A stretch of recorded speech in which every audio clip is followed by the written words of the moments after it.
إياك نعبد وإياك نستعين اهدنا الصراط المستقيم صراط الذين أنعمت عليهم غير المغضوب عليهم ولا الضالين آمين. أنت الرحمن يا الله، أنت الرحيم يا الله، أنت السلام يا الله، أنت العزيز يا الله، أنت القدوس يا الله، أنت الجبار يا الله. نحمده ونصلي على رسوله الكريم أما بعد فأعوذ بالله من الشيطان الرجيم بسم الله الرحمن الرحيم رب اشرح لي صدري ويسر لي أمري واحلل عقدة من لساني يفقهوا قولي. آج ہم انشاءاللہ اللہ سبحانہ و تعالیٰ کے نام الدیان پر بات کریں گے. الدیان کا معنی ہوتا ہے بدلہ دینے والا. الدیان کے کئی ایک معنی ہیں لیکن مشہور معنی یہی ہے. الدیان کا لفظ قرآن مجید میں نہیں آتا لیکن حدیث میں اس کا ذکر ملتا ہے. قیامت کے دن جب سور پھونکا جائے گا اور ساری مخلوق کا حشر ہوگا، سب لوگ اکٹھے ہوں گے، اس وقت اللہ سبحانہ و تعالیٰ سب کو پکارے گا اور فرمائے گا انا الملک انا الدیان، میں ہوں بادشاہ، میں ہوں بدلہ دینے والا. آج کوئی شخص جنت میں نہیں جا سکتا جب تک کہ وہ بدلہ نہ دے دیے اس چیز کا جو کسی کا اس پر حق ہے، اور اسی طرح کوئی شخص جہنم میں نہیں جا سکتا جب تک کہ وہ بدلہ نہ دے دے اس چیز کا جس کا اس پر حق ہے. یعنی اگر دنیا میں کسی نے کسی پر کوئی بھی ظلم کیا ہے یا کسی کا کوئی حق مارا ہے تو وہ اسے قیامت کے دن لوٹانا ہوگا، دینا ہوگا. بہرحال ہم قرآن و سنت کی روشنی میں اس نام کے اور بھی معنی دیکھیں گے، اور ہم دیکھتے ہیں کہ پھر اس نام کو سمجھنے کے بعد ہماری زندگی پر کس قسم کے اثرات مرتب ہونے چاہیے. تو سب سے پہلی بات تو یہ کہ اللہ سبحانہ وتعالی جو الدیان ہے، تو الدیان وہ جس کی اطاعت کی جائے، یعنی ساری مخلوقات جس کے آگے جھکی ہوئی ہیں اور جو سب پر قاہر ہے، غالب ہے، جو سب کو مغلوب کیے ہوئے ہے، کوئی بھی اس کے قبضہ قدرت سے باہر نہیں.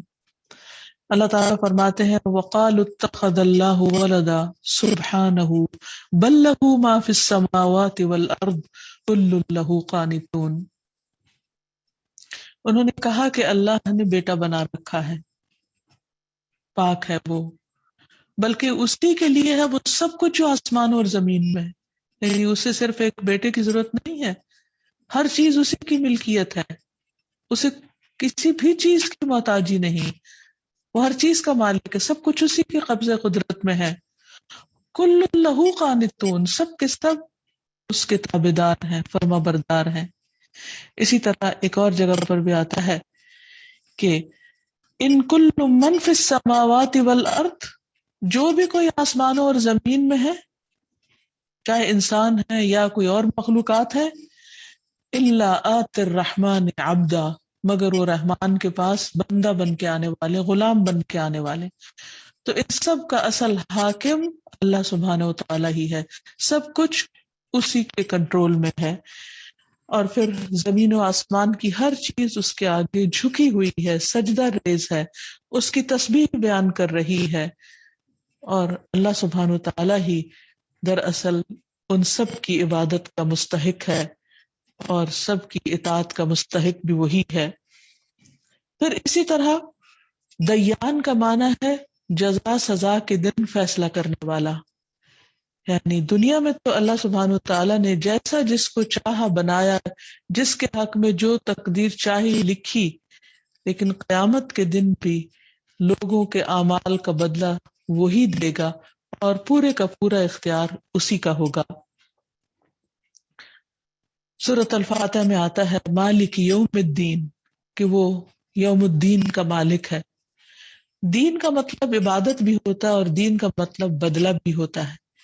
یعنی دنیا میں انسان اللہ تعالیٰ کی عبادت کرتا ہے اور یہی اس کا دین ہے. جیسے کائنات کی ہر چیز کا دین اسلام ہے، یعنی وہ اللہ تعالیٰ کی تابعدار اور فرما بردار ہے.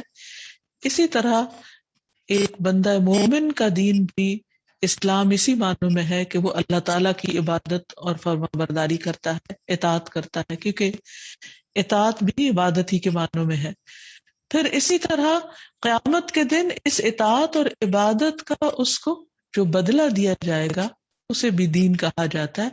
اور پھر اس دن والامر یومئذ للہ، سارے کا سارا حکم، فیصلہ، اختیار اللہ تعالیٰ کے پاس ہوگا، اور جس کے حق میں جو چاہے وہ فیصلہ کرے، کوئی اور اس میں کسی بھی قسم کی مداخلت نہیں کر سکتا. پھر اسی طرح ایک اور جگہ پر آتا ہے یومئذ یوفیہم اللہ دینہم الحق ویعلمون ان اللہ هو الحق المبین. اس دن اللہ انہیں ان کا صحیح بدلہ پورا پورا دے گا. یعنی وہ ایسا دیان ہے کہ جب وہ کسی کے عمل کا بدلہ دے گا تو پورا دے گا، اور وہ جان لیں گے کہ بے شک اللہ ہی حق ہے جو ظاہر کرنے والا ہے. یعنی اس دن سب کے سامنے انسانوں کے اور باقی سب کے بھی ان کا کیا دھرا سب کچھ آ جائے گا، کچھ بھی چھپا نہ رہے گا. فَالْيَوْمَ لَا تُظْلَمُ نَفْسٌ شَيْئًا وَلَا تُجْزَوْنَ إِلَّا مَا كُنْتُمْ تَعْمَلُونَ. آج کسی پر ذرہ برابر بھی ظلم نہ کیا جائے گا، اور تمہیں ویسا ہی بدلہ دیا جائے گا جیسے تم عمل کرتے رہے ہو. یعنی دنیا میں جو بھی تم نے کوشش کی اس کے مطابق ہی تمہیں صلہ ملے گا. یہاں ایک بات یہ بھی یاد رکھیے کہ کوئی عمل ایسا نہیں انسان کا کہ جس پر اس کو اچھا یا برا بدلہ نہ ملے. یا وہ عمل اس کی حسنات میں شامل ہو جاتا ہے یا اس کی سیئات میں. اسی لیے قرآن مجید میں آتا ہے وَمَن يَعْمَلْ مِثْقَالَ ذَرَّةٍ خَيْرًا يَرَهُ، کہ جو ذرے کے برابر بھی خیر کا عمل کرے گا وہ اس کو دیکھ لے گا. اور وَمَن يَعْمَلْ مِثْقَالَ ذَرَّةٍ شَرًّا يَرَهُ، جو ذرے برابر بھی برائی کرے گا وہ اس کو دیکھ لے گا. یعنی اللہ سبحانہ و تعالی انسان کی چھوٹی سے چھوٹی کوشش کو بھی رائیگاں نہیں کرتا، ضائع نہیں کرتا. اس لیے انسان اگر اللہ تعالیٰ کے اذن سے، اس کے فضل سے کوئی بھی نیکی کا کام کرنے کے قابل ہو تو اس پر خوش ہونا چاہیے کہ ہم نے ایسے رب کے لیے عمل کیا ہے جو بدلہ دینے والا ہے. اور پھر جب انسان کو یہ یقین ہو جاتا ہے کہ اس کا رب عمل ضائع نہیں کرتا تو پھر اسے بندوں کو دکھانے اور بندوں سے صلہ لینے کی توقع بھی نہیں رہتی اور شوق بھی نہیں رہتا، کیونکہ اسے معلوم ہے کہ جو بدلہ اور جو صلہ اللہ رب العزت دے سکتا ہے وہ دنیا میں کوئی بھی انسان دے نہیں سکتا. اور اس طرح انسان اپنے اعمال کو اللہ سبحانہ تعالیٰ کے لیے خالص کرتا چلا جاتا ہے. پھر اسی طرح ایک اور جگہ پر بھی آتا ہے سورۃ الکہف میں کہ انسان کی جو نامہ اعمال کی کتاب ہوگی وہ جب انسان دیکھے گا تو حیران ہو جائے گا، اور وہاں اسے پتہ چلے گا کہ چھوٹے سے چھوٹا عمل اور بڑے سے بڑا عمل بھی لکھا ہوا ہے. ارشاد ہے وَوُضِعَ الْكِتَابُ فَتَرَى الْمُجْرِمِينَ مُشْفِقِينَ مِمَّا فِيهِ، اور کتاب رکھ دی جائے گی، نامہ اعمال رکھ دیا جائے گا تو تم دیکھو گے مجرموں کو کہ جو کچھ اس میں ہے وہ اس کے کانٹینٹ سے ڈر رہے ہوں گے. مما فیہ ویقولون، اور وہ کہیں گے یا ویلتنا، ہائے افسوس ہم پر، ما لہذا الکتاب، اس کتاب کو کیا ہو گیا، لا یغادر صغیرۃ ولا کبیرۃ الا احصاها، اس نے نہ کسی چھوٹی چیز کو چھوڑا اور نہ کسی بڑی چیز کو چھوڑا مگر اس کا احاطہ کر رکھا ہے، اس کو شمار کر رکھا ہے. یعنی ہر عمل جس کو انسان کر کے بھول بھی چکا ہوگا اور شاید اپنے کیے ہوئے کو خود پہچانے بھی نہ، اور پھر وَوَجَدُوا مَا عَمِلُوا حَاضِرًا، جو بھی انہوں نے عمل کیا ہوگا وہ اپنے سامنے حاضر پائیں گے. وَلَا يَظْلِمُ رَبُّكَ أَحَدًا، اور تیرا رب کسی ایک پر بھی ظلم نہیں کرے گا. یعنی یہ ہے ہمارا رب جو الدیان ہے، جو کسی کو بھی ظلم کے ساتھ نہیں اور کسی زیادتی کے ساتھ معاملہ نہیں کرے گا، بلکہ پورا پورا انصاف کرے گا. اور پھر یہ کہ انسان کو اعمال کی مناسبت سے بدلہ دیا جائے گا. فرمایا من جاء بالحسنۃ فلہ خیر منها ومن جاء بالسیئۃ فلا یجزى الذین عملوا السیئات الا ما كانوا يعملون. جو کوئی نیکی لے کر آئے گا اسے اس سے بہتر نیکی ملے گی، اور جو برائی لے کر آئے گا تو ایسے لوگوں کو برائیوں کا اتنا ہی بدلہ ملے گا جس قدر انہوں نے کی ہوگی. یعنی جیسے اعمال ہوں گے ویسا ہی بدلہ دیا جائے گا. اللہ سبحانہ وتعالیٰ کسی پر رتی برابر بھی ظلم نہ کرے گا. ایک اور جگہ پر آتا ہے من جاء بالحسنۃ فلہ خیر منہا، جو نیکی لے کر آئے گا اسے اس سے بہتر بدلہ دیا جائے گا. یعنی اللہ سبحانہ وتعالیٰ جو الرحمن الرحیم التواب البر ہے، وہ بندوں کو ان کی نیکیوں کا کئی گنا زیادہ ان کے حق سے بڑھ کر اپنے فضل اور خاص رحمت کے ساتھ انہیں اجر و ثواب عطا کرے گا. وَهُم مِّن فَزَعٍ يَوْمِئِذٍ آمِنُونَ، اور وہ اس دن کی گھبراہٹ سے بالکل امن میں ہوں گے. وَمَن جَاءَ بِالسَّيِّئَةِ فَكُبَّتْ وُجُوهُهُمْ فِي النَّارِ هَلْ تُجْزَوْنَ إِلَّا مَا كُنتُمْ تَعْمَلُونَ. اور جو برائی لے کر آئے گا تو ایسے لوگ اوندے منہ جہنم میں پھینک دیے جائیں گے اور کہا جائے گا تمہیں اتنا ہی بدلہ ملے گا جو تم کام کرتے رہے. یعنی یہ تمہارے اپنے ہی اعمال ہیں جن کی وجہ سے تم اس جہنم میں جا رہے ہو. اللہ سبحانہ وتعالیٰ کسی پر ظلم نہیں کرتا. پھر اسی طرح سب حقداروں کو پورا پورا حق دے دیا جائے گا.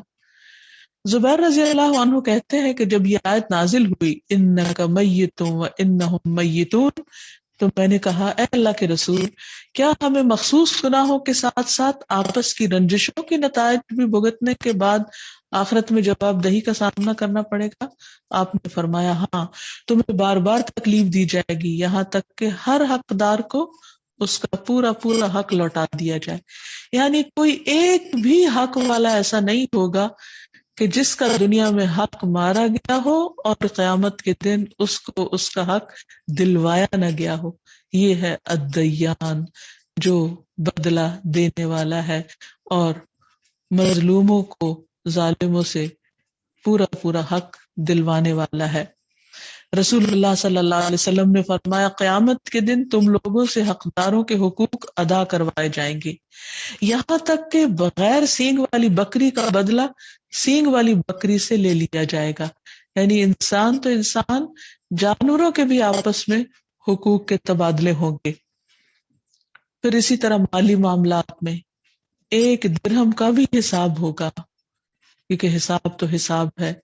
رسول اللہ صلی اللہ علیہ وسلم نے فرمایا جس کی موت ایسی حالت میں آئے گی کہ اس کے ذمے ایک اشرفی یا ایک درہم ہوگا، ایک کوائن، تو اس کی ادائیگی اس کی نیکیوں سے کی جائے گی، کیونکہ وہاں پر کوئی اشرفی یا درہم نہیں ہوں گے.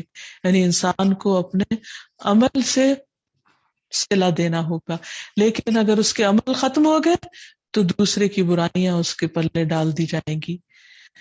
رسول اللہ صلی اللہ علیہ وسلم نے فرمایا روز قیامت ایسا آدمی آئے گا جسے یہ امید ہوگی کہ وہ اپنی نیکیوں کے بلبوتے پر نجات پا جائے گا. وہ سمجھے گا میں بہت نیک ہوں اور مجھے میری نیکیاں چھڑا لیں گی، بچا لیں گی.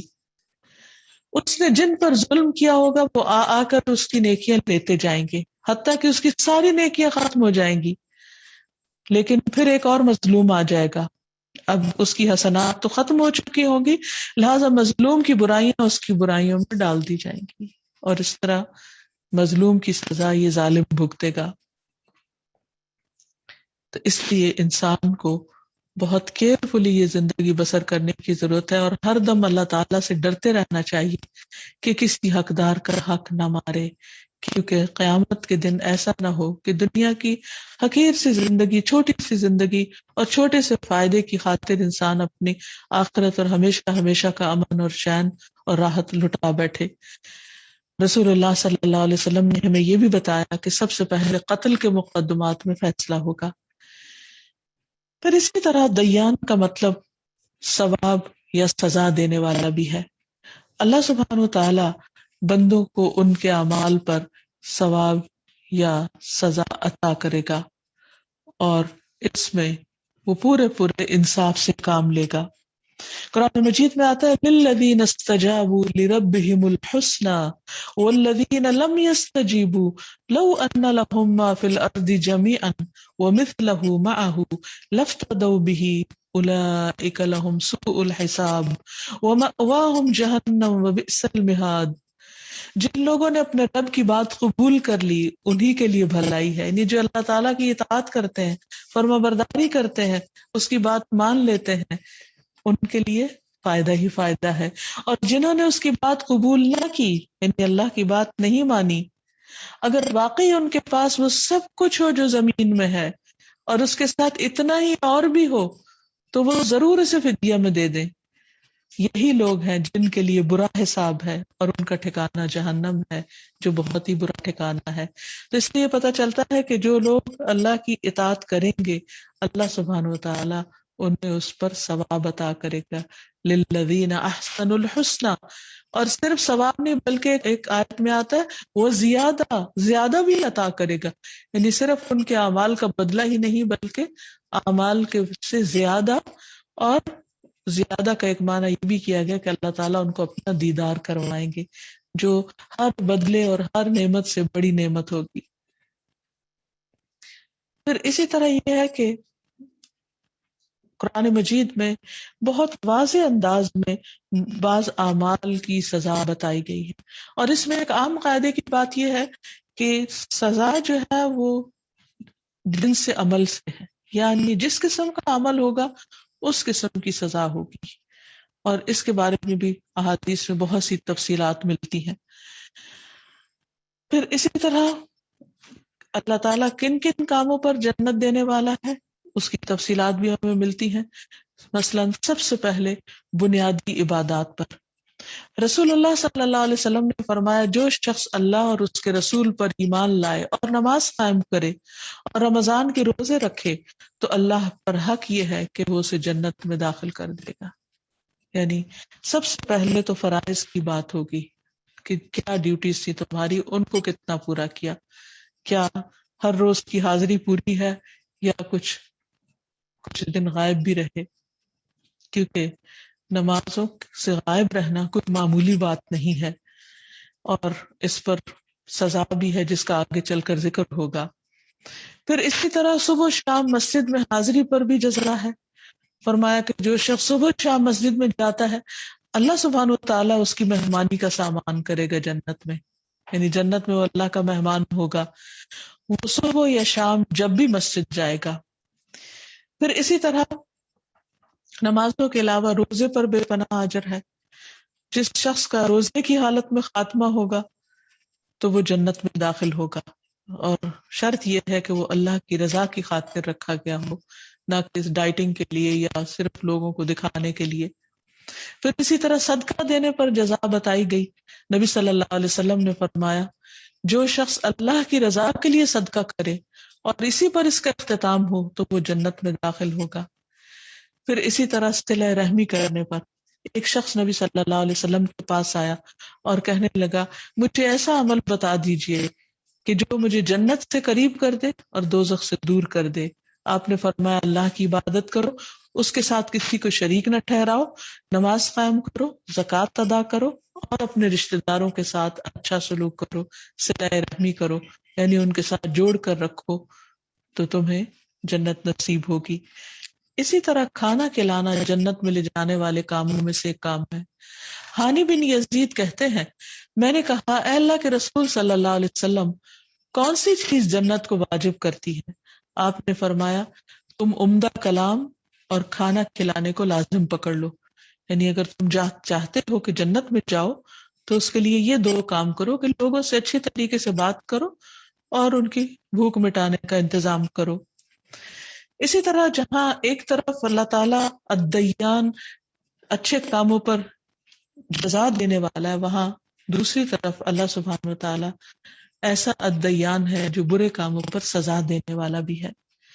اس کے بارے میں سب سے پہلی چیز جو ہمیں پتہ چلتی ہے جو گناہوں میں سب سے بڑا گناہ ہے وہ شرک کا ہے، کہ شرک کرنے پر اللہ تعالیٰ نے جنت کو حرام قرار دے دیا، فرمایا انہ من یشرک باللہ فقد حرم اللہ علیہ الجنۃ ومأواہ النار. واضح انداز میں صاف صاف بتا دیا گیا کہ جو شخص اللہ سے شرک کرتا ہے اللہ نے اس کو جنت حرام کر دی ہے اور اس کا ٹھکانہ جہنم ہے. پھر اسی طرح نماز نہ پڑھنے پر قرآن مجید میں آتا ہے کہ اہل دوزخ سے جب یہ پوچھا جائے گا کہ اس آگ میں تم کیسے پہنچے، کیوں کر پہنچے، تو کہیں گے کہ ہم نماز نہیں پڑھتے تھے. فرمایا سورۃ المدثر میں ما سلککم فی سقر قالوا لم نک من المصلین، کہ ان سے پوچھا جائے گا کہ کیا چیز تمہیں دوزخ میں لے گئی، کہیں گے کہ ہم نماز ادا کرنے والے نہ تھے. یہ کوئی معمولی چیز نہیں ہے. اللہ تعالیٰ نے انسان کو اپنی عبادت کے لیے پیدا کیا ہے. اگر انسان دنیا بھر کے کام کرتا رہے لیکن اللہ کی عبادت کے لیے وقت نہ نکالے تو گویا اس نے اپنے فرض سے غفلت برتی، اور فرض سے غفلت برتنا معمولی جرم نہیں ہوا کرتا. پھر اسی طرح رسول اللہ صلی اللہ علیہ وسلم نے فرمایا جو شخص نشے کی وجہ سے ایک مرتبہ نماز چھوڑ دے تو اس کی مثال ایسے ہے جیسے اس کے پاس دنیا اور اس کی ساری نعمتیں تھی جو اس سے چھین لی گئی. صرف ایک نماز چھوڑنے کا اتنا بڑا نقصان ہے کہ گویا پوری دنیا لٹ گئی اس سے. اور جو شخص نشے کی وجہ سے 4 نمازیں چھوڑ دے تو اللہ پر حق ہے کہ اسے طینۃ الخبال میں سے کچھ پلائے. کسی نے پوچھا یا رسول اللہ صلی اللہ علیہ وسلم طینۃ الخبال کیا چیز ہے؟ آپ نے فرمایا اہل جہنم کا نچڑا ہوا خون اور پیپ، یعنی جہنم والے جب آگ میں جلیں گے تو ان کے جسم پھوڑا بن جائیں گے تو ان پھوڑوں سے جو پیپ نکلے گی وہ پھر کچھ اور بطور سزا دوسرے جہنمیوں کو پلائی جائے گی، کہ جو ایک بہت ہی بدترین قسم کی سزا ہے، اور یہ بھی نماز کی ادائیگی نہ کرنے پر ہے. پھر اسی طرح روزہ نہ رکھنے پر بھی سزا ہے. پھر اسی طرح زکوٰۃ نہ دینے پر فرمایا زکوٰۃ روکنے والا قیامت کے دن آگ میں ہوگا. ایک اور جگہ پر آتا ہے کہ حشر کے میدان میں ہی اس کی تو سزا شروع ہو جائے گی کہ اس کا مال اس کے گرد لپٹ کر اس کے جبڑوں کے اوپر ڈسنے لگے گا اور بولے گا کہ میں ہوں تمہارا مال، میں ہوں تمہارا خزانہ. پھر اسی طرح حقوق العباد میں سے بھی بہت ساری چیزیں ایسی ہیں کہ جو انسان کے لیے سزا کو لازم کر دیتی ہیں. ان میں لوگوں کے ساتھ قطع تعلقی رکھنا اور لمبے عرصے تک قطع تعلقی کرنا. انسانوں کے درمیان ناراضگیاں ہو جاتی ہیں، مس انڈرسٹینڈنگ ہو جاتی ہیں، لیکن اس کی لمٹ مقرر کر دی گئی کہ حد اس کی 3 دن ہے. 3 دن سے آگے یہ معاملہ نہیں جانا چاہیے. رسول اللہ صلی اللہ علیہ وسلم نے فرمایا کہ مسلمان کے لیے 3 دن سے زائد اپنے مسلمان بھائی کو چھوڑنا جائز نہیں. جس نے 3 دن سے زائد چھوڑ دیا اور اسی حالت میں مر گیا تو وہ جہنم میں جائے گا. اسی طرح دھوکہ دینا، کہ ایک مسلمان دوسرے مسلمان کو چیٹ کرے، فراڈ کرے اس کے ساتھ اور اس کے ساتھ دھوکہ کرے. رسول اللہ صلی اللہ علیہ وسلم نے فرمایا جو شخص کسی رعایا کا نگہبان بنے، یعنی کسی بھی چیز کا ذمہ دار ہو، پھر اسے دھوکہ دے وہ جہنم میں جائے گا. اسی طرح خیانت کرنا، غیبت کرنا، بیک بائٹنگ، دوسروں کی غیر موجودگی میں ان کے بارے میں برا بھلا کہنا. رسول اللہ صلی اللہ علیہ وسلم نے فرمایا جب مجھے معراج کرائی گئی تو میں ایک قوم پر گزرا، ان کے ناخن تانبے کے تھے، دھات کے بنے ہوئے تھے، اور وہ ان ناخنوں سے اپنے چہرے اور سینے چھیل رہے تھے. یہ ایسے ہی ہے جیسے کچھ تیز ناخن کے ساتھ اپنی سکن کو خود ادھیڑ رہا ہو. تو میں نے کہا کہ یہ کون لوگ ہیں جبریل؟ انہوں نے فرمایا کہ یہ وہ لوگ ہیں جو لوگوں کا گوشت کھاتے تھے، یعنی ان کی عزتوں سے کھیلتے تھے، نہ حق ان پہ الزام تراشیاں لگا کرنا، یا یہ کہ ان کے بارے میں برے برے الفاظ یا غلط باتیں پھیلانا اور دوسرے کو کا مقام اور مرتبہ گرانا. اسی طرح فحش کلام یعنی گالی گلوچ کرنا، بےہودہ کلام کہنا. رسول اللہ صلی اللہ علیہ وسلم نے فرمایا بد کلامی شقاوت قلبی سے یعنی سنگ دلی کی علامت ہے، اور شقاوت قلبی آگ سے ہے. پھر اسی طرح زبان سے دوسروں کو کسی بھی قسم کی تکلیف دینا، یہ انسان کے اپنے لیے تکلیف دہ ہو جائے گا. ابو ہریرہ رضی اللہ عنہ سے مروی ہے کہ ایک آدمی نے کہا یا رسول اللہ صلی اللہ علیہ وسلم فلاں عورت کثرت سے نماز، روزہ اور صدقہ کرنے میں مشہور ہے، لیکن وہ اپنی زبان سے پڑوسیوں کو ستاتی ہے۔ نبی صلی اللہ علیہ وسلم نے فرمایا وہ جہنمی ہے۔ اب آپ دیکھیے، ایک طرف وہ نماز روزہ بہت کچھ صدقہ خیرات کر رہی ہے، اور دوسری طرف زبان کی تیز ہے کہ ہر ایک کا دل دکھا رہی ہے، ہر ایک کے ساتھ برا سلوک کر رہی ہے، تو اس کے لیے نماز روزہ پھر آڑ نہیں بنے گی۔ تو یہ اللہ سبحانہ وتعالیٰ چونکہ الدیان ہے، لوگوں کے اعمال کو دیکھ رہا ہے، ان کے اعمال کو گن رہا ہے اور ان کا حساب رکھ رہا ہے، تاکہ قیامت کے دن جس بھی شخص پر کوئی ظلم ہوا ہو اس کو اس کا بدلہ دلوایا جا سکے۔ تو یہ بھی اسی قسم میں سے آتا ہے۔ پھر اسی طرح جھوٹ بولنے پر صحیح حدیث میں آتا ہے، جھوٹ جو ہے وہ برائی کی طرف رہنمائی کرتا ہے، اور برائی جو ہے وہ جہنم کی طرف انسان کو لے جاتی ہے۔ پھر اسی طرح تکبر کرنا، جس کے دل میں رائی کے دانے برابر بھی تکبر ہو وہ جنت میں نہیں جائے گا۔ یعنی تکبر کیا ہے؟ حق کا انکار کر دینا اور لوگوں کو حقیر سمجھنا۔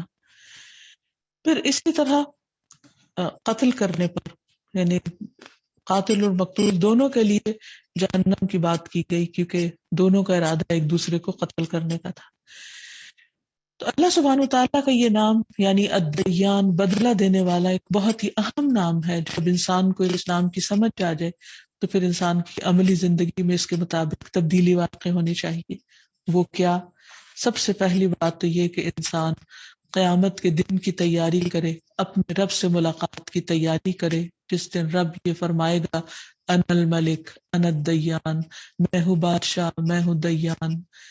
اور اس وقت ہر شخص اپنے رب کے حضور کھڑا ہوگا اور اپنے رب سے ملاقات کرے گا، اور اس کے اعمال ہی اس کے ساتھ ہوں گے، کوئی اور بیچ میں سفارشی نہ ہوگا۔ تو ایسے وقت سے انسان ڈرے اور اس کی تیاری کرے، جیسے قرآن مجید میں آتا ہے واتقوا اللہ واعلموا انکم ملاقوہ، اللہ سے ڈرو اور جان لو کہ تم اس سے ملاقات کرنے والے ہو، تمہیں اپنے رب سے ملنا ہے، ایک دن اس کے سامنے جا کے ٹھہرنا ہے، اس دن کی تیاری کر لو۔ پھر اسی طرح انسان موت کو یاد رکھے، کیونکہ موت تو آنی ہی آنی ہے۔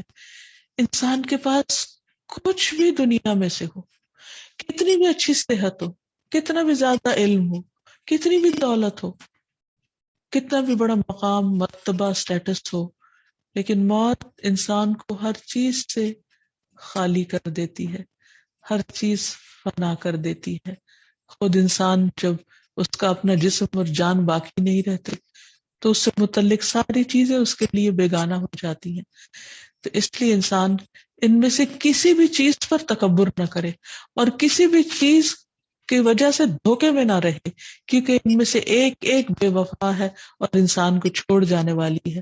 تو اس لیے انسان حقیقت پسند ہوتے ہوئے کہ ایک دن مجھے مرنا ہے، اپنی موت کی تیاری شروع کر دے، کیونکہ جو چیز پیش آنی ہی آنی ہے، جس سے انسان بھاگ ہی نہیں سکتا کہیں، کوئی دنیا میں طریقہ ہے ہی نہیں کہ انسان اس سے فرار حاصل کر سکے۔ اور اللہ تعالیٰ نے چیلنج کیا قُلْ لَن يَنْفَعَكُمُ الْفِرَارُ إِنْ فَرَرْتُم مِّنَ الْمَوْتِ، کہہ دیجئے کہ تم موت سے بھاگ سکتے ہی نہیں، ہاں تم بھاگنے کی کوشش کرو، بھاگو بھی تو نہیں بھاگ سکتے۔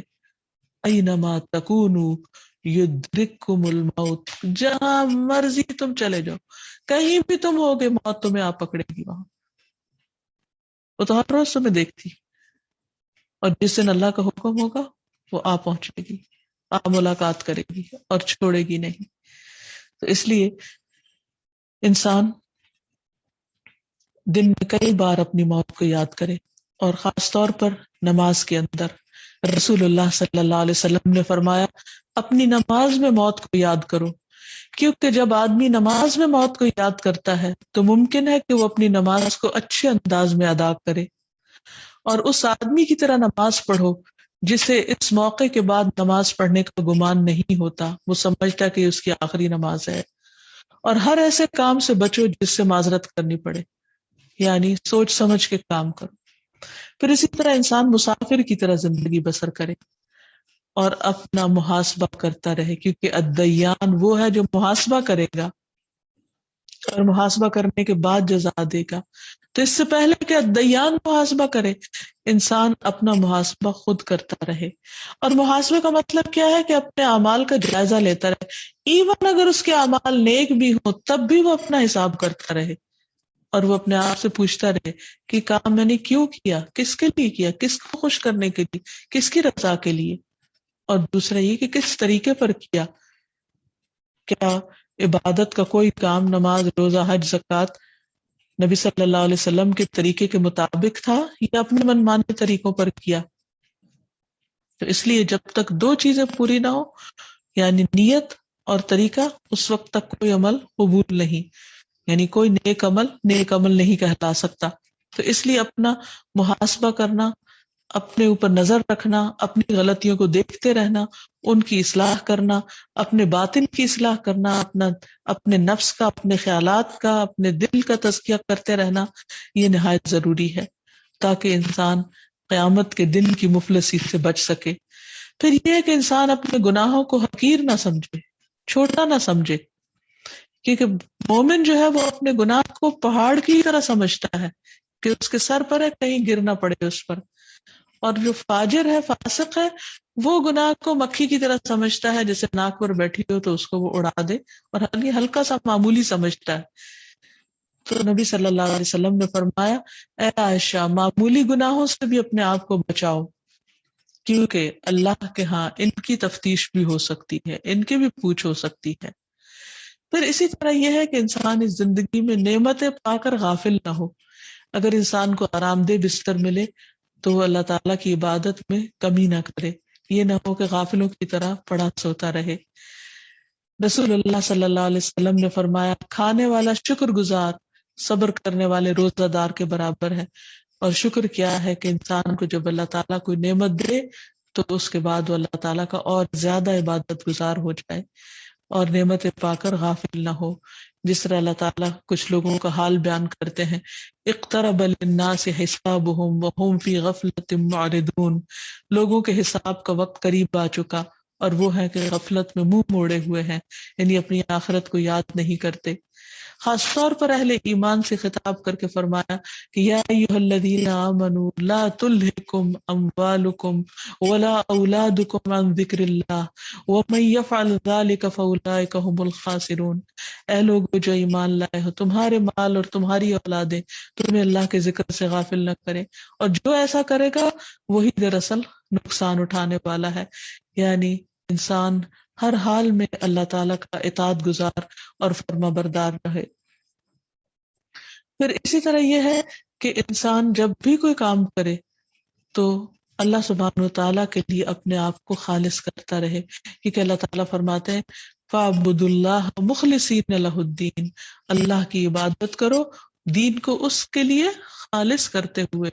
یعنی صرف نیک کاموں کی دوڑ نہ لگائے بلکہ ان کی کوالٹی کو بھی دیکھے کہ وہ اللہ تعالیٰ کو پسند آ جائے، کیونکہ اللہ تعالیٰ پاک ہے اور وہ پاک چیزیں قبول کرتا ہے. اللہ تعالیٰ صرف خالص اعمال کو قبول فرمائے گا. ابو امامہ کہتے ہیں کہ ایک شخص نبی صلی اللہ علیہ وسلم کے پاس آیا اور اس نے عرض کیا، اگر کوئی آدمی مال کے لالچ میں اور نام کے لیے جہاد کرے، رسول اللہ صلی اللہ علیہ وسلم نے فرمایا اس کو کسی قسم کا ثواب نہ ملے گا. پھر اس آدمی نے 3 بار یہی سوال پوچھا اور رسول اللہ صلی اللہ علیہ وسلم نے یہی جواب دیا، ایسے شخص کے لیے کوئی اجر نہیں. پھر فرمایا اللہ تعالیٰ صرف وہ عمل قبول کرتا ہے جو خالص اس کی رضا کے لیے ہو اور اس کے کرنے سے خالص اس کی رضا ہی مقصود ہو. یعنی صرف اللہ کو راضی کرنا چاہتا ہو، اللہ تعالیٰ کو خوش کرنا چاہتا ہو.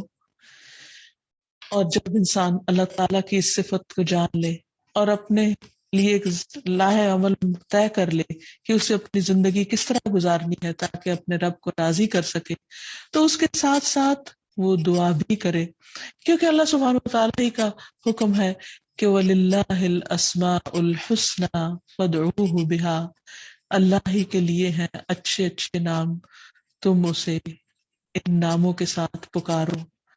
تو انسان جب اللہ تعالیٰ کو اچھے ناموں کے ساتھ پکارتا ہے اور مخصوص صفات کو یاد کر کے پکارتا ہے تو اس کی دعاؤں میں اور زیادہ چاشنی پیدا ہو جاتی ہے۔ اور اس سلسلے میں یہ بھی دیکھنا چاہیے کہ نبی صلی اللہ علیہ وسلم نے کس قسم کی دعائیں کی۔ سب سے پہلی بات تو یہ کہ انسان قیامت کے دن کی رسوائی سے بچنے کی دعا کرے۔ دنیا میں اگر انسان کی تھوڑی سی بھی بدنامی ہوتی ہے تو اس کی راتوں کی نیندیں حرام ہو جاتی ہیں، لیکن عقل مند وہ ہے کہ جو اپنی آخرت کو دنیا پر ترجیح دیتا ہے اور آخرت کی بدنامی، بری شہرت سے بچتا ہے۔ اور اس کے لیے دعا ہے سورۃ آل عمران میں، ربنا وآتنا ما وعدتنا علی رسولک ولا تخزنا یوم القیامہ انک لا تخلف المیعاد۔ اے ہمارے رب، ہمیں عطا فرما جس کا تو نے وعدہ ہم سے اپنے رسولوں کی زبانی کیا، اور ہمیں قیامت کے دن رسوا نہ کرنا، بے شک تو وعدے کی خلاف ورزی نہیں کرتا۔ بنو کنانہ کے ایک صحابی رضی اللہ عنہ سے مروی ہے کہ میں نے فتح مکہ کے سال نبی صلی اللہ علیہ وسلم کے پیچھے نماز پڑھی، میں نے آپ کو یہ دعا کرتے ہوئے سنا، اللہم لا تخزنی یوم القیامہ، اللہ مجھے قیامت کے دن رسوا نہ کرنا۔ حالانکہ آپ کو اللہ سبحانہ وتعالیٰ نے مکہ فتح کروا دیا اور آپ ایک فاتح کی حیثیت میں مکہ میں داخل ہوئے ہیں، اور آپ کو اللہ تعالیٰ نے دنیا میں کامیابیاں عطا کی اور اللہ تعالیٰ آپ سے راضی ہو گیا، اس کے باوجود آپ اللہ تعالیٰ سے ڈرتے ہیں اور کہتے ہیں یا اللہ مجھے قیامت کے دن رسوا نہ کرنا۔ دوسری بات یہ ہے کہ انسان اپنے واپس لوٹنے کے دن کو یاد کرتا رہے، یعنی آخرت کو کبھی بھی نہ بھولے۔ ربنا لا تزغ قلوبنا بعد اذ هديتنا وهب لنا من لدنك رحمة انك انت الوهاب ربنا انك جامع الناس ليوم لا ريب فيه ان الله لا يخلف الميعاد۔ اے ہمارے رب، ہمارے دل ٹیڑھے نہ کرنا، اس کے بعد کہ تو نے ہمیں ہدایت دے دی اور ہمیں اپنے پاس سے رحمت عطا فرما، بے شک تو ہی بے حد عطا کرنے والا ہے۔ اے ہمارے رب، بے شک تو سب لوگوں کو اس دن کے لیے جمع کرنے والا ہے جس کے آنے میں کوئی شک نہیں، بے شک اللہ وعدے کی خلاف ورزی نہیں کرتا۔ یعنی اللہ سبحانہ و تعالیٰ نے یہ وعدہ جو کر رکھا ہے کہ وہ سب کو ایک دن جمع کرے گا اور سب کا حساب لے گا اور سب کو ان کے اچھے برے اعمال کی جزا سزا دے گا، تو یہ پورا ہو کر رہنے والا ہے۔ تو یا رب تو ہمیں اس دن کی رسوائی سے محفوظ رکھنا۔ پھر اسی طرح صبح و شام انسان اللہ تعالیٰ کی طرف واپس لوٹنے کو یاد رکھے۔ ابو ہریرہ کہتے ہیں کہ نبی صلی اللہ علیہ وسلم جب صبح کرتے تو فرماتے اللہم بک اصبحنا وبک امسینا وبک نحیا وبک نموت والیک النشور۔ اے اللہ، ہم نے تیرے نام کے ساتھ صبح کی اور تیرے نام کے ساتھ شام، تیرے نام کے ساتھ ہم جیتے ہیں اور تیرے نام کے ساتھ ہم مرتے ہیں اور تیرے ہی پاس ہمیں پلٹ کر جانا ہے۔ اور اسی طرح جب شام ہوتی تو آپ دعا کرتے ہیں اللہم بک امسینا وبک اصبحنا وبک نحیا وبک نموت والیک النشور۔ اے اللہ، ہم نے تیرے نام کے ساتھ شام کی اور تیرے نام کے ساتھ صبح کی اور تیرے نام کے ساتھ ہم جیتے ہیں اور تیرے نام کے ساتھ ہم مرتے ہیں اور ہمیں تیری ہی طرف پلٹ کر جانا ہے۔ پھر اسی طرح انسان اپنی آخرت کی اصلاح کی دعا کرتا رہے، اپنی دنیا کی بھلائی کی بھی دعا کرتا رہے۔ ربنا آتنا فی الدنیا حسنۃ وفی الآخرۃ حسنۃ وقنا عذاب النار۔ اے اللہ تو ہمیں دنیا میں بھی بھلائی عطا فرما اور آخرت میں بھی بھلائی عطا فرما اور ہمیں آگ کے عذاب سے بچا۔ نبی صلی اللہ علیہ وسلم کبھی بھی اس دعا کو صبح و شام نہیں چھوڑا کرتے تھے، اللہم انی اسألک العافیۃ فی الدنیا والآخرہ، آخر تک کہ اے اللہ میں تجھ سے دنیا اور آخرت میں عافیت طلب کرتا ہوں۔ پھر قیامت کے دن کی خیر کی کثرت کا سوال کرنا کہ اللہ تعالیٰ اس دن کی ہر بھلائی نصیب فرمائے۔ اور قیامت کے دن کی خیر جمع کرنے والے کلمات کیا ہیں؟ اللہم اغفر لی ورحمنی ورزقنی، اے اللہ مجھے معاف کر دے، مجھ پر رحم فرما، مجھے رزق عطا فرما۔ اور آپ صلی اللہ علیہ وسلم نے فرمایا کہ یہ کلمات تیرے لیے دنیا اور آخرت کی بھلائیاں جمع کر دیں گے۔ پھر اسی طرح انسان کو قیامت کے دن کی تنگی سے بچنے کے لیے دعا کرنی چاہیے۔ پھر اسی طرح انسان کو جنت کے قریب کرنے والی اور جہنم سے دور کرنے والی چیزوں کی دعا کرنی چاہیے۔ حدیث میں آتا ہے کہ نبی صلی اللہ علیہ وسلم نے حضرت عائشہ کو یہ دعا سکھلائی، اللہم انی اسألک من الخیر کلہ عاجلہ وآجلہ ما علمت منہ وما لم اعلم واعوذ بک من الشر کلہ عاجلہ وآجلہ ما علمت منہ وما لم اعلم اللہم انی اسألک من خیر ما سألک عبدک ونبیک واعوذ بک من شر ما استعاذ به عبدک ونبیک اللہم انی اسألک الجنة وما قرب الیہا من قول او عمل واعوذ بک من النار وما قرب الیہا من قول او عمل واسألک ان تجعل کل قضاء قضیتہ لی خیرا۔ اے اللہ میں تجھ سے ہر قسم کی خیر مانگتا ہوں، جلدی ملنے والی اور دیر سے ملنے والی، دنیا کی اور آخرت کی، وہ بھی جس کا مجھے علم ہے اور وہ بھی جس کا مجھے، اور میں ہر قسم کے شر سے تیری پناہ میں آتا ہوں، جلدی آنے والے سے بھی اور دیر سے آنے والے سے بھی، دنیا اور آخرت کے شر سے جس کا مجھے علم ہے اور اس سے بھی جس کا مجھے علم نہیں۔ اے اللہ میں تجھ سے وہ خیر مانگتا ہوں جو تجھ سے تیرے بندے اور تیرے نبی محمد صلی اللہ علیہ وسلم نے مانگی، اور میں اس شر سے تیری پناہ میں آتا ہوں جس شر سے تیرے بندے اور تیرے نبی محمد صلی اللہ علیہ وسلم نے پناہ مانگی۔ اے اللہ میں تجھ سے جنت کا سوال کرتا ہوں اور ہر اس قول اور عمل کی توفیق کا سوال کرتا ہوں جو اس سے قریب کرے، اور میں جہنم کی آگ سے تیری پناہ میں آتا ہوں اور ہر اس قول اور عمل سے پناہ مانگتا ہوں جو اس جہنم سے قریب کرے، اور میں یہ سوال کرتا ہوں کہ جو بھی تو فیصلہ کرے اسے میرے لیے خیر کا باعث بنا دے۔ تو حقیقت یہ ہے کہ سارے اختیارات کا مالک اللہ رب العزت ہے، اس لیے ہم سب کو اسی کی طرف رجوع کرنا چاہیے، اسی سے لو لگانی چاہیے اور اسی سے دعائیں مانگنی چاہیے۔ انہ هو البر الرحیم، وہ بہت زیادہ احسان کرنے والا، بڑا ہی مہربان ہے۔ اللہ تعالی ہمیں قیامت اور دنیا کی تمام تر بھلائیاں نصیب فرمائے اور ہر قسم کے فتنوں سے محفوظ رکھے۔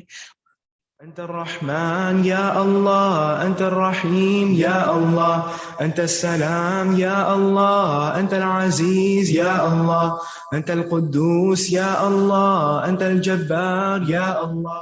بسم اللہ الرحمن الرحیم، رب اشرح لی صدری ویسر لی امری واحلل عقدۃ من لسانی یفقہوا قولی۔ انشاءاللہ اللہ سبحانہ وتعالیٰ کے نام الرؤوف پر بات کریں گے۔ الرؤوف کا معنی ہے بہت زیادہ شفقت کرنے والا، بہت زیادہ مہربانی کرنے والا۔ حقیقت یہ ہے کہ اللہ سبحانہ وتعالیٰ اپنی تمام مخلوق پر بے انتہا مہربان ہے، لیکن انسانوں کے ساتھ اللہ تعالیٰ کی شفقت اور رحمت کا خاص طور پر قرآن مجید میں ذکر آیا ہے۔ اگرچہ اس کی رحمت ہر چیز پر عام ہے، لیکن رحمت جب اپنے آخری درجے کو پہنچتی ہے تو رأفت میں بدل جاتی ہے۔ یہیں سے لفظ الرؤوف نکلتا ہے، یعنی وہ جو حد درجے کا نرم، مہربان اور شفیق ہے اپنے بندوں پر۔ تو آئیے ہم دیکھتے ہیں کہ قرآن و سنت میں ہمیں اس بارے میں کیا تعلیمات ملتی ہیں۔ سب سے پہلی بات یہ ہے کہ اللہ تعالیٰ فرماتے ہیں کہ ان اللہ بالناس لرؤوف الرحیم، بے شک اللہ تعالیٰ اپنے بندوں پر، لوگوں پر بہت زیادہ شفقت کرنے والا مہربان ہے۔ باقی مخلوق کے مقابلے میں اگر انسانوں پر اللہ تعالیٰ کی شفقت اور رحمت کو دیکھا جائے تو سب سے پہلی چیز یہ کہ انسان کو اللہ تعالیٰ نے جس شکل و صورت سے نوازا ہے اور جس قسم کا اس کو حسن عطا کیا ہے، یہ اللہ تعالیٰ کی خاص مہربانی ہے۔ انسانوں سے ملتی جلتی مخلوق اگر بندروں کو دیکھا جائے تو آپ دیکھیں کہ ان کی سکن پر کتنے بال ہوتے ہیں، لیکن اس کے مقابلے میں انسان کی سکن، انسان کی جلد کس قدر خوبصورت ہے۔ پھر اسی طرح انسان کا ناک نقشہ، اس کا حال حلیہ، اس کا بہترین شکل میں کھڑے ہونا، چلنا پھرنا، پھر اس کے ساتھ ہی اس کو زبان اور دل جیسی نعمت عطا کی ہے۔ یہ اللہ تعالیٰ کی کس قدر مہربانی ہے۔ اگر دیکھا جائے تو زبان تو گائے کے پاس بھی ہے، اور دل تو بھیڑیے کے اندر بھی ہے، لیکن دونوں میں کس قدر فرق ہے۔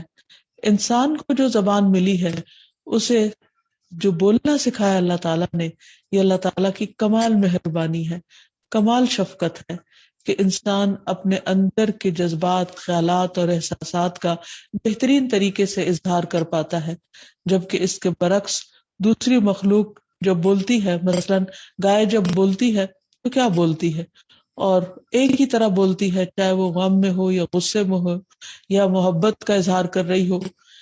اسی طرح انسان کا دل اس کے خیالات کا، اس کی محبت کا، اس کے احساسات کا مرکز ہے۔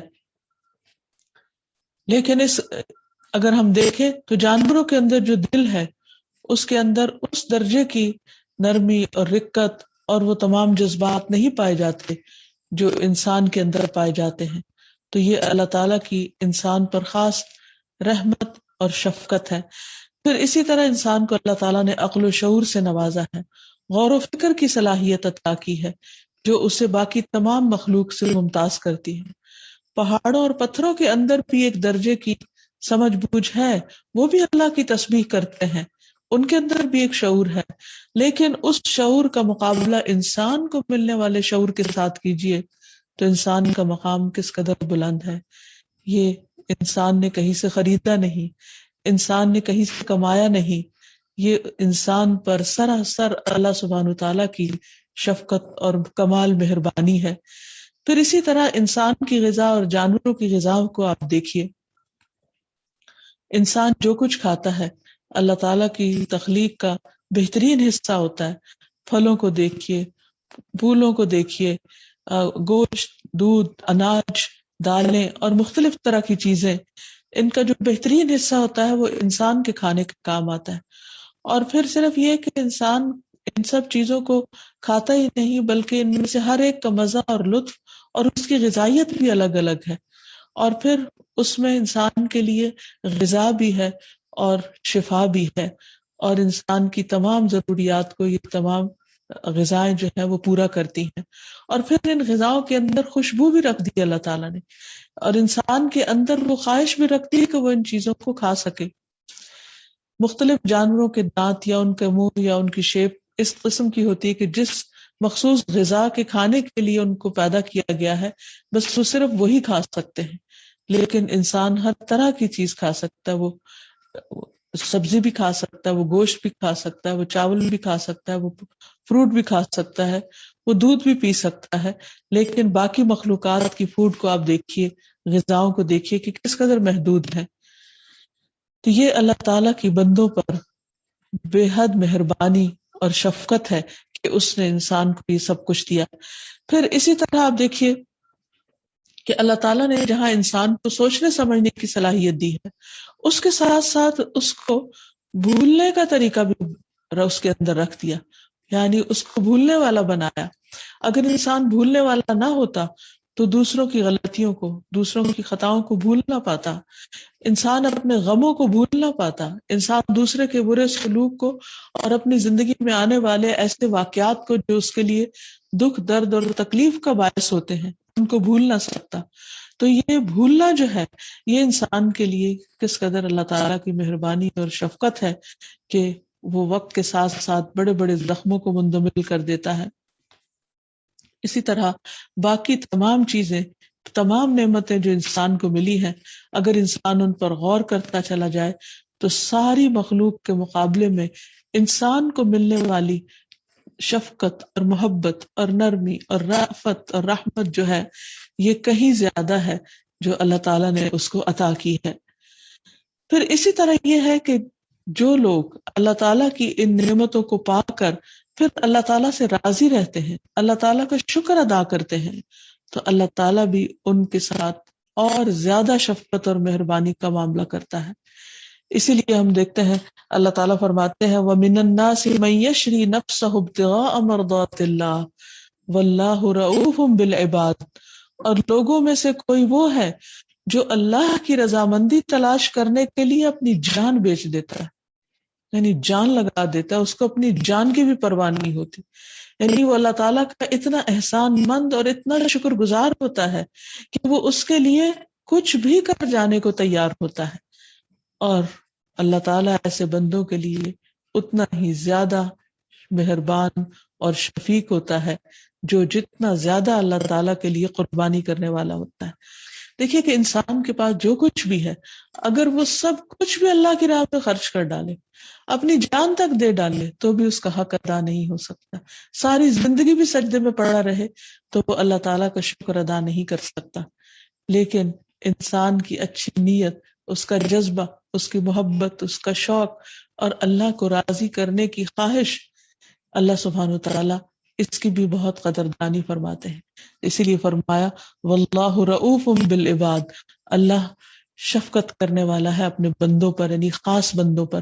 یعنی ایک اس کی شفقت اور رحمت عام ہے جو سب کے لیے ہے، جس میں سب شریک ہے، اور ایک اس کی رحمت اور شفقت وہ ہے جو اس کے خاص بندوں کے لیے۔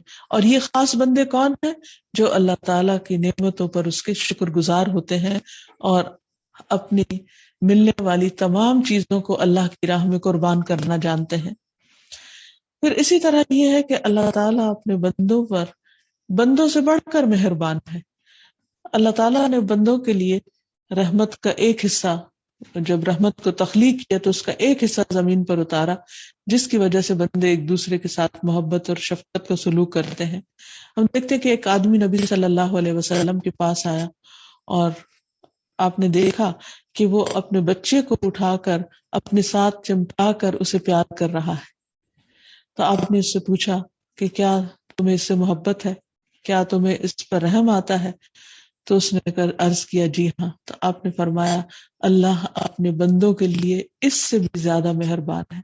یعنی جتنا ایک انسان کو انسان پر مہربانی اور شفقت اور محبت آتی ہے، اللہ تعالیٰ کو بندوں پر اس سے بھی زیادہ آتی ہے۔ پھر اسی طرح اللہ تعالیٰ کی رحمت اس کے غضب پر حاوی ہے۔ حقیقت یہ ہے کہ اللہ سبحانہ وتعالیٰ ارحم الراحمین ہے اور اس کی رحمت اس کے غضب پر حاوی ہے۔ ایک حدیث میں آتا ہے کہ اللہ سبحانہ وتعالیٰ فرماتا ہے کہ میری رحمت میرے غضب پر غالب ہے۔ لیکن یہ بھی حیران کن بات ہے کہ جہاں ایک طرف اللہ سبحانہ وتعالیٰ مہربان ہے، وہاں دوسری طرف وہ اپنے بندوں کو ڈراتا بھی ہے اپنے سے۔ کیوں؟ تاکہ وہ غلط کاموں سے بچ جائیں۔ انسان ایسی مخلوق ہے جسے اللہ نے بنایا ہے، اور اللہ تعالیٰ سے بڑھ کر انسان کو جانتا بھی کوئی نہیں، اس کی نفسیات کو، اس کی خواہشات کو، اس کی ضروریات کو۔ لہٰذا انسان ہی کی ضرورت کے لیے اللہ تعالیٰ نے جہاں ایک طرف اس کے ساتھ شفقت اور مہربانی کا سلوک کیا، اسے بہت سی خوشخبریاں دی، دوسری طرف اس کو غلط کاموں پر ڈرایا بھی۔ کیونکہ انسان کے لیے بعض اوقات محبت اور نرمی کام کرتی ہے، لیکن ہر چیز میں محبت اور نرمی کام نہیں کرتی۔ کہیں پر سختی کی بھی ضرورت ہوتی ہے، لیکن وہ بھی اعتدال میں رہ کر۔ تو ہم دیکھتے ہیں کہ اللہ تعالیٰ کس طرح مہربان ہونے کے باوجود، رؤوف الرحیم ہونے کے باوجود اپنے آپ سے ڈراتا ہے۔ قرآن مجید میں آتا ہے یوم تجد کل نفس ما عملت من خیر محضرا وما عملت من سوء تود لو ان بينها وبينه امدا بعيدا ويحذركم الله نفسه والله رؤوف بالعباد۔ جس دن ہر شخص حاضر کیا ہوا پائے گا جو اس نے نیکی میں سے کیا، اور وہ بھی جو اس نے برائی میں سے کیا۔ یعنی انسان اپنے اپنے ہر عمل کو اپنے سامنے دیکھے گا، یعنی قیامت کے دن چاہے گا کاش اس کے درمیان اور اس کے درمیان بہت دور کا فاصلہ ہوتا۔ یعنی انسان یہ چاہے گا کہ اس کے برے اعمال اس سے کہیں دور کر دیے جائیں، اس کی نگاہوں سے اوجھل کر دیے جائیں۔ اور اللہ تمہیں اپنے آپ سے ڈراتا ہے۔ وَيُحَذِّرُكُمُ اللَّهُ نَفْسَهُ وَاللَّهُ رَءُوفٌ بِالْعِبَادِ، اور اللہ بندوں سے بے حد نرمی کرنے والا ہے۔ یعنی حیرت انگیز کمبینیشن ہے کہ ایک طرف فرمایا کہ وہ بندوں سے بہت زیادہ نرمی کرنے والا ہے، اور دوسری طرف فرمایا وہ ان کو ڈراتا ہے۔ حقیقت یہ ہے کہ رأفت ایسی رحمت ہے جو رحمت کا انتہائی درجہ ہے، اور جب رحمت اپنی انتہا کو پہنچتی ہے تو پھر اس رحمت کا تقاضا یہ ہے کہ اللہ تعالیٰ اپنے بندوں کو ہلاکت میں گرنے سے بچائیں. تھوڑی دیر کے لیے سوچئے کہ مثلا آپ کسی بچے کو دیکھ رہے ہیں کہ وہ کسی بہت اونچی بلڈنگ کے چھت پر جس کی کوئی دیوار نہیں اس پر بھاگا چلا جا رہا ہے، تو اس وقت آپ کے دل کی کیفیت کیا ہوگی؟ کیا آپ محبت اور شفقت اور نرمی کی وجہ سے بچے کو وہاں کھیلنے دیں گے، چھوڑ دیں گے کہ وہ جو جی چاہے کرے، یا آپ اس کو پکڑیں گے؟ اور پکڑنے پر کیا ہے کہ بچہ چیختا ہے، روتا ہے، وہ چاہتا ہے اس کو چھوڑ دیا جائے کیونکہ اس کی خوشی اس میں ہے. اب آپ کیا کریں گے کہ بچے پر سختی کریں، اس کو پکڑ لیں، چاہے وہ روئے چیخے چلائے، یا اس کو چھوڑ دیں اور وہ اس بلند عمارت سے کود کر ٹکڑے ٹکڑے ہو جائے؟ محبت کس چیز کا تقاضا کرتی ہے؟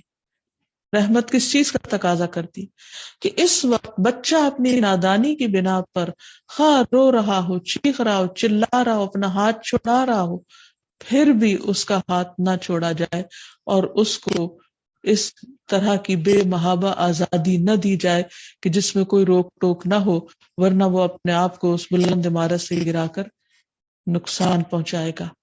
اللہ تعالی ہمیں دیکھ رہے ہیں کہ ہماری لمٹس کہاں ہیں، اور اگر ہم وہ لمٹس کراس کریں گے، وہ حدیں توڑیں گے، تو ہمیں کس کس قسم کا نقصان ہوگا. اسی لیے اللہ سبحانہ و تعالی ہمیں ایک حد تک جانے کے بعد آگے نہیں جانے دیتا، وہ ہمیں روک لیتا ہے. بعض اوقات انسان کو اللہ تعالیٰ کو نعمت دیتا ہے، وہ اس نعمت کو پا کر اتنا پھول جاتا ہے کہ وہ اللہ کو بھول کر نافرمانی کے راستے پر دوڑنے لگ جاتا ہے.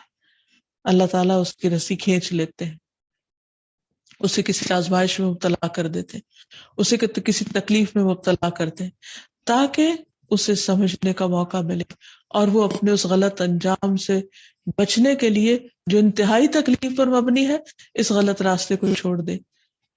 تو یہ بھی اللہ تعالیٰ کی مہربانی ہے.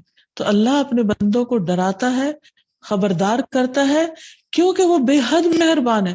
اس کی مہربانی کا تقاضا ہے کہ وہ بندوں کو خبردار کرے اور ان کو برے انجام سے بچائے. اور پھر اپنے فضل اور رحمت سے ایمان والوں کو خاص طور پر بچانے والا ہے، جو اس پر ایمان رکھتے ہیں، جو اس کی مانتے ہیں، جو اس پر اعتماد کرتے ہیں. فرمایا وَلَوْلَا فَضْلُ اللَّهِ عَلَيْكُمْ وَرَحْمَتُهُ وَأَنَّ اللَّهَ رَءُوفٌ رَحِيمٌ. اور اگر اللہ تعالیٰ کا فضل اور اس کی رحمت شامل حال نہ ہوتی اور اللہ تعالیٰ یقیناً بڑا مہربان اور نہایت رحم فرمانے والا ہے، تو کیا ہوتا؟ تم بہت بڑی مشکل میں پڑ جاتے. یہاں اشارہ ہے حضرت عائشہ پر لگنے والے اس الزام کی طرف کہ جس کے بعد لوگ بہت زیادہ پریشان ہوئے اور پھر اللہ تعالیٰ نے پردے کے احکامات اتارے اور بہت سی چیزوں سے روک دیا گیا. تو ان سب پابندیوں کو جو بظاہر دیکھنے میں بہت سخت نظر آتی ہیں، یہ بتایا گیا کہ یہ دراصل اللہ تعالیٰ کی شفقت اور مہربانی اور رحمت ہے اپنے بندوں پر، کہ وہ بندوں کو نقصان سے بچنے کے لیے انہیں ایسے اصول و ضوابط اور قوانین دیتا ہے. پھر اسی طرح اللہ سبحانہ و تعالیٰ اپنے بندوں کی ہدایت کا انتظام کرنے والا ہے، کیونکہ وہ اپنے بندوں پر شفیق اور مہربان ہے. فرمایا هو الذی ينزل على عبده آیات بینات لیخرجکم من الظلمات الى النور وان اللہ بکم لرؤوف رحیم. وہی ہے جو اپنے بندے پر واضح آیات اتارتا ہے تاکہ تمہیں اندھیروں سے روشنی کی طرف نکالے، اور بلا شبہ اللہ تم پر یقیناً بے حد نرمی کرنے والا نہایت مہربان ہے. یعنی اللہ تعالیٰ نے جو اپنی کتاب اتاری، جو آیات اتاری، جو ہدایات دی، یہ سب کچھ اس لیے تاکہ لوگ اندھیروں سے نکل آئیں، جہالت کے، کفر کے، ڈپریشن کے، پریشانیوں کے، غموں کے، دکھوں کے، اور اپنے رب کو پالیں اور روشنی کو پالیں، تاکہ اس زندگی کا سفر بھی آسان ہو جائے اور کل کی زندگی جو ہمیشہ کی زندگی ہے وہ بھی بہترین ہو جائے.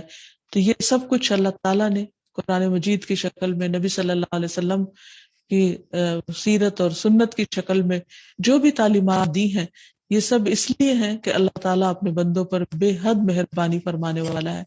پھر اللہ سبحانہ وتعالیٰ کی شفقت اس میں ہمیں نظر آتی ہے کہ جہاں ایک طرف وہ شریعت کے احکامات دیتا ہے، وہاں دوسری طرف وہ ہمارے لیے اس دنیا کی زندگی میں بہت سی سہولیات پیدا فرماتا ہے، اور اس کے لیے اس نے ہمارے لیے طرح طرح کی چیزیں پیدا کی۔ مثلاً قرآن مجید میں ایک جگہ پر سواریوں کو پیدا کر کے انسانوں کو سہولت پہنچانے کے بعد بھی اللہ تعالیٰ نے اپنی اس صفت کا ذکر کیا ہے، فرمایا وَتَحْمِلُ أَثْقَالَكُمْ إِلَى بَلَدٍ لَمْ تَكُونُوا بَالِغِيهِ إِلَّا بِشِقِّ الْأَنفُسِ إِنَّ رَبَّكُمْ لَرَؤُوفٌ رَحِيمٌ، اور وہ تمہارے بوجھ اس شہر تک اٹھا کر لے جاتے ہیں جس میں تم کبھی پہنچنے والے نہ تھے مگر جانوں کی مشقت کے ساتھ، بے شک تمہارا رب یقیناً بہت نرمی کرنے والا، نہایت رحم فرمانے والا ہے۔ یعنی تمہارا رب بہت ہی مہربان ہے، اس لیے اس نے تمہارے لیے گھوڑے اور خچر اور اس قسم کی چیزیں پیدا کی تاکہ وہ تمہارے بوجھ اٹھا سکیں اور تمہیں مشقت سے بچایا۔ پھر اسی طرح اللہ تعالیٰ مشکل حالات میں اپنے بندوں کی مدد فرماتا ہے، ان کی دعائیں قبول کرتا ہے، ان کے لیے مدد کے راستے آسان کرتا ہے، وہ اپنے بندوں کی حفاظت فرماتا ہے مختلف طرح کے شر سے جو دنیا میں پائے جاتے ہیں۔ پھر اسی طرح نیک بندوں کے لیے آزمائشوں کو ان کے لیے رحمت بنا کر بھیجتا ہے۔ رسول اللہ صلی اللہ علیہ وسلم نے فرمایا جب زمین میں برائی عام ہو جائے گی تو اللہ عز و جل اہل زمین پر اپنا عذاب نازل فرما دے گا، اگر ان میں نیک لوگ ہوئے تو جو لوگوں کو پہنچا وہ ان کو بھی پہنچے گا، پھر وہ اللہ تعالیٰ کی رحمت کی طرف لوٹ آئیں گے۔ یعنی دنیا میں بعض اوقات نیک لوگوں پر بھی تکلیفیں آتی تو انسان پریشان ہو جاتا ہے کہ میں نے کون سی ایسی چیز کی ہے، یا میں تو ہر ممکن طریقے سے اللہ کو راضی رکھنے کی کوشش کرتا ہوں تو مجھ پر یہ آزمائش کیوں آئی؟ یا پھر یہ کہ جیسے کوئی وبا پھوٹ پڑے یا کوئی زلزلہ یا طوفان یا کوئی بارش یا آندھی آ جائے تو اس میں نیک و بد سب لپیٹے جاتے ہیں۔ تو ایسے لوگوں کے لیے اللہ تعالیٰ فرماتے ہیں کہ وہ جو عمومی عذاب آتے ہیں وہ ایک طرح سے باعث رحمت ہوتے ہیں، کیونکہ وہ اللہ سبحانہ تعالیٰ کی رحمت کی طرف پلٹ جاتے ہیں۔ یعنی مومن کے لیے ایسی حادثاتی موتیں شہادت کا درجہ رکھتی ہیں اور پھر مرنے کے بعد وہ اللہ کی رحمت میں آ جاتے ہیں۔ پھر اسی طرح اللہ تعالیٰ اپنے ان بندوں کے ساتھ جو گناہ کرتے ہیں ان کے ساتھ بھی بڑا مہربان ہے، انہیں ڈھیل دیتا رہتا ہے، مہلت دیتا رہتا ہے تاکہ وہ واپس پلٹ آئیں اور اللہ تعالیٰ سے توبہ کر لیں اور اللہ تعالیٰ ان پر مہربان ہو جائے۔ پھر اسی طرح اللہ تعالیٰ بندوں کی نیکیوں کو ضائع نہیں کرتا۔ اس سلسلے میں ایک دلچسپ واقعہ ہمیں ملتا ہے کہ نبی صلی اللہ علیہ وسلم جب مدینہ تشریف لے گئے تو 16-17 ماہ تک آپ بیت المقدس کی طرف منہ کر کے نماز پڑھتے رہے۔ اس کے بعد قبلے کی تبدیلی کا حکم آیا اور آپ کو ہمیشہ کے لیے خانہ کعبہ کی طرف منہ کر کے نماز پڑھنے کا حکم دیا گیا۔ اس موقع پر بعض لوگوں کے دل میں یہ خیال آیا کہ وہ لوگ جو اس حکم کے آنے سے پہلے یعنی اصل اور ہمیشہ کے قبلے کی طرف رخ کرنے سے پہلے درمیانی عرصے میں فوت ہو گئے ان کی نمازوں کا کیا ہوگا، کیونکہ یہ ان کو معلوم تھا کہ نماز کی قبولیت کی شرائط میں سے ایک اہم شرط قبلہ رخ ہونا ہے۔ تو اس پر اللہ سبحانہ تعالیٰ نے فرمایا کہ وَمَا كَانَ اللَّهُ لِيُضِيعَ إِيمَانَكُمْ إِنَّ اللَّهَ بِالنَّاسِ لَرَءُوفٌ رَحِيمٌ، کہ اللہ تعالیٰ ایسا نہیں کہ وہ اپنے بندوں کے ایمان کو ضائع کر دے۔ یہاں ایمان نماز کے لیے استعمال ہوا ہے، اللہ تعالیٰ اپنے بندوں کی نمازیں ضائع کرنے والا نہیں، کیونکہ وہ بھی اللہ تعالیٰ کے حکم پر ہی اس طرف منہ کر کے نماز پڑھ رہے تھے، اور اگر وہ اس قبلے کو نہیں پا سکے اور اس سے پہلے ہی دنیا سے چلے گئے تو اللہ تعالیٰ کو سب معلوم ہے اور اس کی حکمت اور اس کی وجہ بھی معلوم ہے۔ اللہ تعالیٰ اپنے بندوں پر بہت ہی شفقت کرنے والا اور مہربان ہے۔ اللہ سبحانہ وتعالیٰ اپنے خاص بندوں پر دنیا کے علاوہ آخرت میں بھی بہت مہربانی کرنے والا ہے، ان کے لیے بہت شفیق اور مہربان ہے۔ قرآن مجید میں آتا ہے وَأَمَّا الَّذِينَ ابْيَضَّتْ وُجُوهُهُمْ فَفِي رَحْمَةِ اللَّهِ هُمْ فِيهَا خَالِدُونَ، رہے وہ لوگ جن کے چہرے سفید ہوں گے سو اللہ کی رحمت میں ہوں گے اور اس میں ہمیشہ رہنے والے۔ یہ کون ہے سفید چہروں والے؟ وہ جنہوں نے اس دنیا میں حق کو پہچانا اور اسے قبول کر لیا اور ہمیشہ اللہ کی رضا کی تلاش میں رہے تو قیامت کے دن اللہ تعالیٰ انہیں ایک خاص نور عطا فرمائے گا. ایسے لوگ اللہ تعالیٰ کی رحمتوں میں ہوں گے.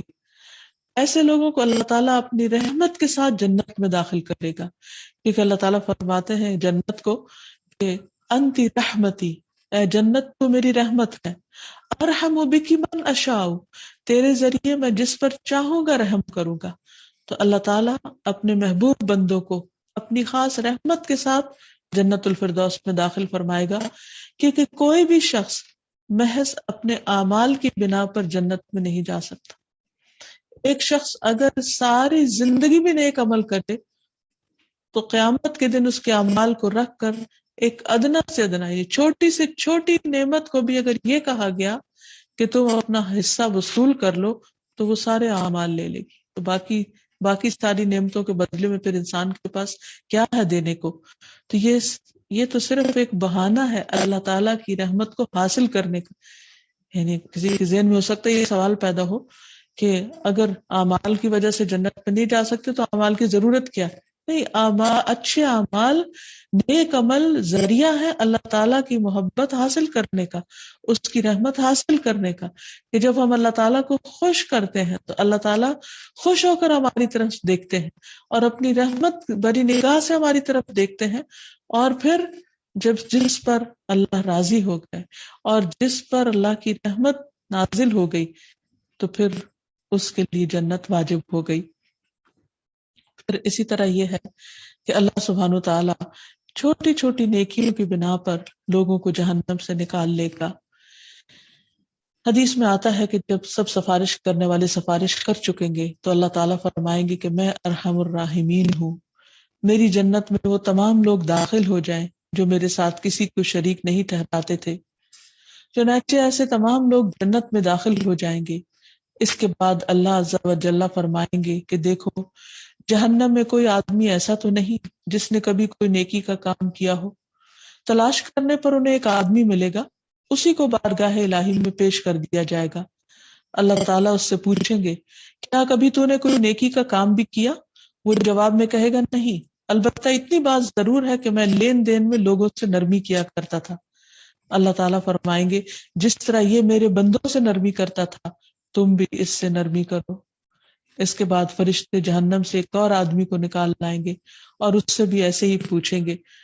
تو بہرحال حدیث کا خلاصہ یہ ہے کہ جو لوگ دنیا میں چھوٹے چھوٹے بھی نرمی کے اور لوگوں کے ساتھ شفقت کے اور مہربانی کے معاملے کرتے ہیں، اللہ سبحانہ تعالیٰ قیامت کے دن ان کے ساتھ مہربانی کا معاملہ کرے گا، خواہ اس سے پہلے وہ اپنے بڑے بڑے گناہوں کی وجہ سے سزا ہی کیوں نہ بھگت چکے ہوں.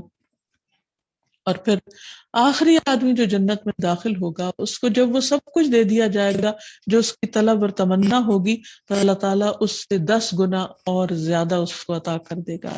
یہ ہے اللہ تعالیٰ کی شفقت، مہربانی.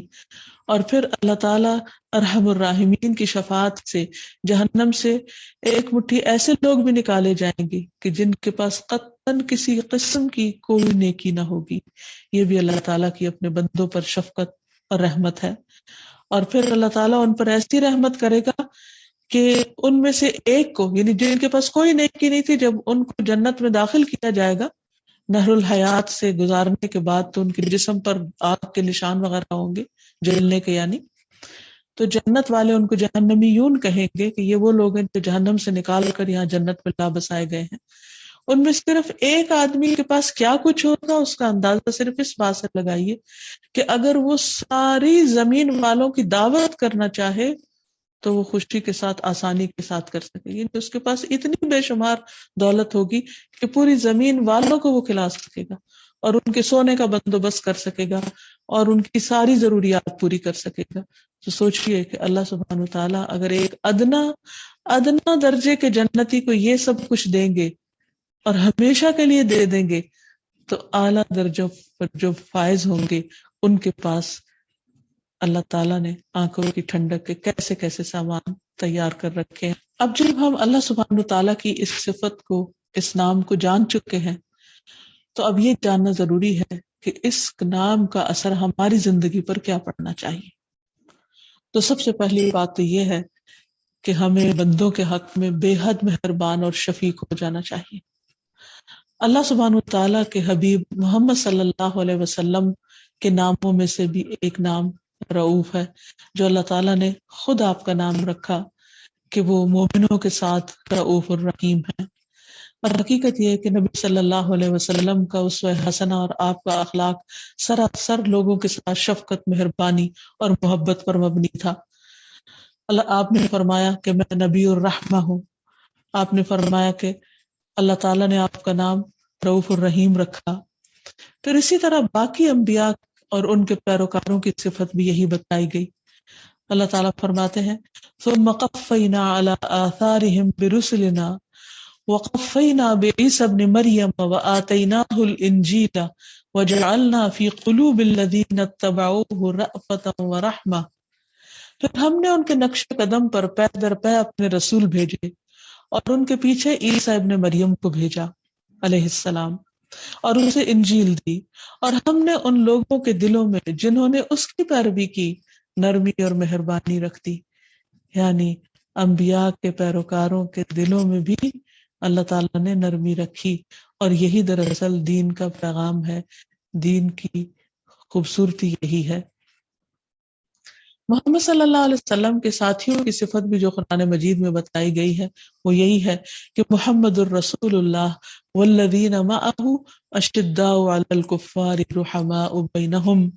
محمد اللہ کے رسول ہیں اور وہ لوگ جو ان کے ساتھ ہیں کافروں پر سخت اور آپس میں نہایت رحم دل ہیں، بہت ہی مہربان اور شفیق ہیں۔ پھر اسی طرح عام مومنوں کو بھی یہی تلقین کی گئی کہ وہ اہل زمین کے ساتھ رحم کا معاملہ کرے تو آسمان والا ان پر رحمت برسائے گا۔ عبداللہ ابن عمر کہتے ہیں رسول اللہ صلی اللہ علیہ وسلم نے فرمایا رحم کرنے والوں پر رحمان بھی رحم کرتا ہے، تم زمین والوں پر رحم کرو، آسمان والا تم پر رحم کرے گا۔ رحم بھی رحمان کی شاخ ہے، جس نے اس کو جوڑا اللہ بھی اس سے رشتہ جوڑ لیں گے، اور جو اسے کاٹے گا اللہ تعالیٰ بھی اس سے قطع تعلق کر لیں گے۔ تو حقیقت یہ ہے کہ اللہ تعالیٰ اپنے بندوں میں سے ان پر رحم فرمائے جو بندوں پر مہربان ہوتے ہیں، جو اس کی مخلوق پر مہربان ہوتے ہیں، اور جو بندوں کے ساتھ سختی برتتے ہیں اللہ تعالیٰ پھر ان کے ساتھ بھی ویسا ہی معاملہ فرمائے گا۔ تو انسان کی یہ رحمت اور شفقت اور محبت اس کے گھر والوں کے ساتھ شروع ہونی چاہیے۔ اس کے قریب والے سب سے زیادہ اس شفقت کے مستحق ہوتے ہیں۔ نبی صلی اللہ علیہ وسلم اپنے گھر والوں کے لیے اور اہل خانہ کے لیے اور بچوں کے لیے انتہائی شفیق اور مہربان تھے۔ آپ نے فرمایا خیرکم خیرکم لأہلی وانا خیرکم لأہلی، تم میں سب سے اچھا وہ ہے جو اپنے گھر والوں کے لیے اچھا ہے، اور میں تم میں سب سے زیادہ اپنے گھر والوں کے لیے اچھا ہوں۔ پھر اسی طرح سوسائٹی میں وہ لوگ جو دکھی ہیں، پر طرح طرح کے مسائل کا شکار ہیں، وہ خصوصی ہمدردی اور رحمت کے مستحق ہیں، جن میں خاص طور پر یتیم بچے کہ جن کے والدین بچپن میں فوت ہو جائیں۔ ابو درداء سے روایت ہے، فرماتے ہیں نبی صلی اللہ علیہ وسلم کے پاس ایک شخص اپنے دل کی سخت گیری کی شکایت لے کر آیا، تو آپ نے فرمایا کیا تو یہ پسند کرتا ہے کہ تیرا دل نرم ہو جائے اور اپنی حاجت کو پالے؟ تو یتیم پر رحم کر اور اس کے سر پر ہاتھ پھیر، یعنی اگر تم اپنے دل میں سختی محسوس کرتے ہو تو یتیم کے ساتھ نرمی برتو، اسے اپنے کھانے سے کھلا، تیرا دل نرم ہو جائے گا اور تو اپنی حاجت اور ضرورت کو پالے گا۔ یعنی اگر تمہارا کوئی کام اٹکا ہوا ہے، تمہارا کوئی مسئلہ رہتا ہے، تو اس کے لیے ضروری ہے کہ تم جا کر یتیم اور مسکینوں کے ساتھ شفقت کا معاملہ کرو۔ پھر اسی طرح ہم دیکھتے ہیں کہ نبی صلی اللہ علیہ وسلم ان لوگوں کے ساتھ جو آپ کے پاس علم سیکھنے کے لیے آتے تھے بہت زیادہ مہربانی کا سلوک کیا کرتے تھے۔ مالک بن حویرث کہتے ہیں میں اپنی قوم کے چند لوگوں کے ساتھ نبی صلی اللہ علیہ وسلم کی خدمت میں حاضر ہوا اور ہم 20 راتیں آپ کے ہاں قیام پذیر رہے۔ آپ نے محسوس کیا کہ اب ہمیں اپنے گھر والوں سے ملنے کا اشتیاق پیدا ہو رہا ہے، تو نبی صلی اللہ علیہ وسلم نے فرمایا کہ تم اب اپنے گھر والوں کے پاس لوٹ جاؤ، وہیں پر رکھو اور انہیں دین سکھاؤ، اور سفر میں نماز پڑھتے رہنا۔ جب نماز کا وقت آ جائے تو تم میں سے ایک شخص آذان دے، اور جو تم میں سب سے بڑا ہو وہ امامت کرائے۔ اسی طرح جانوروں کے ساتھ شفقت اور مہربانی کا سلوک کرنا چاہیے، کیونکہ ان کے اندر بھی جان ہے، ان کے اندر بھی ایک احساس ہے، کیونکہ اللہ سبحانہ و تعالیٰ اس شخص پر مہربانی کرے گا جو اللہ کی مخلوق پر مہربانی کرے گا۔ ایک آدمی نے کہا کہ اے اللہ کے رسول صلی اللہ علیہ وسلم، میں بکری ذبح کرتا ہوں اور اس کے ساتھ شفقت کرتا ہوں، یعنی بہت پیار سے اور بہت اچھے طریقے سے۔ آپ نے فرمایا اگر تو بکری کے ساتھ شفقت کرے گا تو اللہ تعالیٰ تیرے ساتھ رحم فرمائے گا، یعنی تجھ پر مہربان ہوگا۔ پھر اسی طرح نبی صلی اللہ علیہ وسلم تو حجر اسود کے ساتھ بھی شفقت کا معاملہ کرتے تھے، لیکن افسوس یہ کہ آج امت میں وہ شفقت اور مہربانی نہیں رہی، اور خصوصاً حجر اسود کے مقام پر جس قدر رش اور ایک دوسرے کے ساتھ ظلم و زیادتی ہوتی ہے وہ بہت ہی قابل افسوس ہے۔ حضرت عمر رضی اللہ تعالیٰ عنہ ایک مرتبہ حجر اسود کو بوسہ دے رہے تھے اور اس کے ساتھ بہت شفقت کا معاملہ کر رہے تھے، اور تو کہنے لگے کہ میں نے رسول اللہ صلی اللہ علیہ وسلم کو تم پر مہربانی کرتے ہوئے دیکھا ہے۔ سوچئے، یہ ہیں جو صرف اپنے گھر والوں کے ساتھ نہیں، یتیموں مسکینوں کے ساتھ اور جانوروں کے ساتھ ہی نہیں بلکہ پتھروں تک کے ساتھ مہربانی کا سلوک کر رہے ہیں۔ پھر اسی طرح یہ ہے تو پھر ساتھ ہی یہ بات بھی یاد رکھنی چاہیے کہ اس کا ایک مقام اور موقع ہوتا ہے، کیونکہ اس کے برعکس کچھ جگہیں ایسی ہوتی ہیں کہ جہاں سختی کی بھی ضرورت پیش آتی ہے۔ اگر انسان اس موقع پر سختی نہ کرے تو حالات خراب ہو سکتے ہیں، مثلا چور، ڈاکو، ظالم کے ساتھ صرف نرمی کرنا اور اس کو اس کے بڑے بڑے جرم پر صرف معاف کرتے چلے جانا اور اس کے ساتھ مہربانی کا سلوک کرنا اس کو اور زیادہ جرم میں پختہ کر دے گا، اور اس طرح مظلوم کے ساتھ ناانصافی بھی ہو جائے گی۔ اگرچہ قاتل تک کو معاف کر دینے کی بات قرآن مجید میں کی گئی ہے، لیکن جہاں ضرورت ہو وہاں سزا بھی دی جا سکتی ہے تاکہ معاشرے میں شر اور فساد کو روکا جا سکے۔ بعض اوقات نرمی کی جگہ سختی ضرورت بھی ہوتی ہے، مثلا ایک ڈاکٹر ایک مریض کے جسم کے کسی حصے کو کاٹتا ہے تو ظاہر ہے کہ وہ اصل میں نرمی اور رحمت اور شفقت کی وجہ سے ہی کاٹ رہا ہوتا ہے، لیکن اسے بہرحال ایسا اختیار کرنا پڑتا ہے کہ جس میں بعض اوقات تکلیف دہ مرحلہ بھی پیش آ جاتا ہے۔ پھر اسی طرح یہ ہے کہ انسان کو اگر سختی بھی کرنی پڑے تو اس میں حد سے نہ بڑھے۔ حقیقت یہ کہ شیطان کے بہت سے ٹرکس ہیں، کچھ لوگ بہت نرم مزاج ہوتے ہیں تو شیطان ان کی نرمی کے راستے ان پر آتا ہے، اور وہ اس نرمی کے ساتھ پھر ظالم چور ڈاکو کے ساتھ بھی نرم ہوتے ہیں اور ان کو بھی سزا نہیں دیتے۔ یہاں پر اب شیطان کامیاب ہو گیا بے جان نرمی کروانے میں۔ اسی طرح کچھ لوگ سختی پسند کرتے ہیں تو شیطان ان کے لیے سختی کو مزین کر دیتا ہے، لہٰذا وہ اپنے گھر والوں کے ساتھ، بیوی بچوں کے ساتھ، اپنے دوستوں، عزیز اقارب اور سب قریب کے لوگوں کے ساتھ سختی کرنے لگتے ہیں، اور وہ سمجھتے ہیں کہ یہ سختی ان کے مزاج کا حصہ ہے اور یہ ان کے لیے زیادہ سوٹیبل ہے، حالانکہ یہ درست نہیں۔ تو انسان کو ہمیشہ شیطان کے ہتھ کنڈوں سے محفوظ رہنے کے لیے اللہ تعالیٰ کی مدد لیتے رہنا چاہیے، کیونکہ جہاں ہمارے دین میں رأفت اور رحمت اور نرمی اور شفقت اور محبت ہے، وہاں دوسری طرف موقع محل کے اعتبار سے سختی بھی ہے۔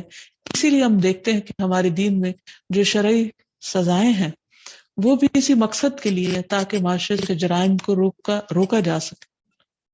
تو گویا اس معاملے میں بہت محتاط رہنے کی ضرورت ہے کہ شیطان انسان کے ساتھ، اس معاملے میں انسان کو بہت ہوشیار رہنے کی ضرورت ہے، بہت چوکنا رہنے کی ضرورت ہے کہ شیطان اس کو صحیح راستے سے نہ ہٹا دے، اعتدال کے راستے سے نہ ہٹا دے۔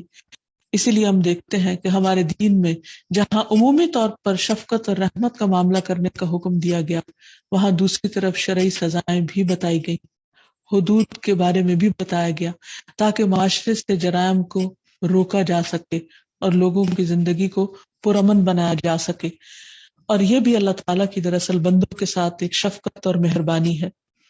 پھر اسی طرح ہم دیکھتے ہیں حضرت عائشہ کہتی ہیں کہ رسول اللہ صلی اللہ علیہ وسلم نے اپنے ذاتی معاملے میں جو آپ کو تکلیف دی جاتی اس میں کبھی کسی سے بدلہ نہیں لیا، ہاں جب اللہ کی قائم کی ہوئی حد کو توڑا جاتا تو پھر آپ اللہ کے لیے بدلہ لیتے تھے. اسی لیے ہم دیکھتے ہیں کہ قرآن مجید میں اللہ تعالیٰ فرماتے ہیں وَلَكُمْ فِي الْقِصَاصِ حَيَاةٌ يَا أُولِي الْأَلْبَابِ لَعَلَّكُمْ تَتَّقُونَ. اے عقل مند لوگو تاکہ تم بچ جاؤ، یعنی برے انجام سے بچ جاؤ.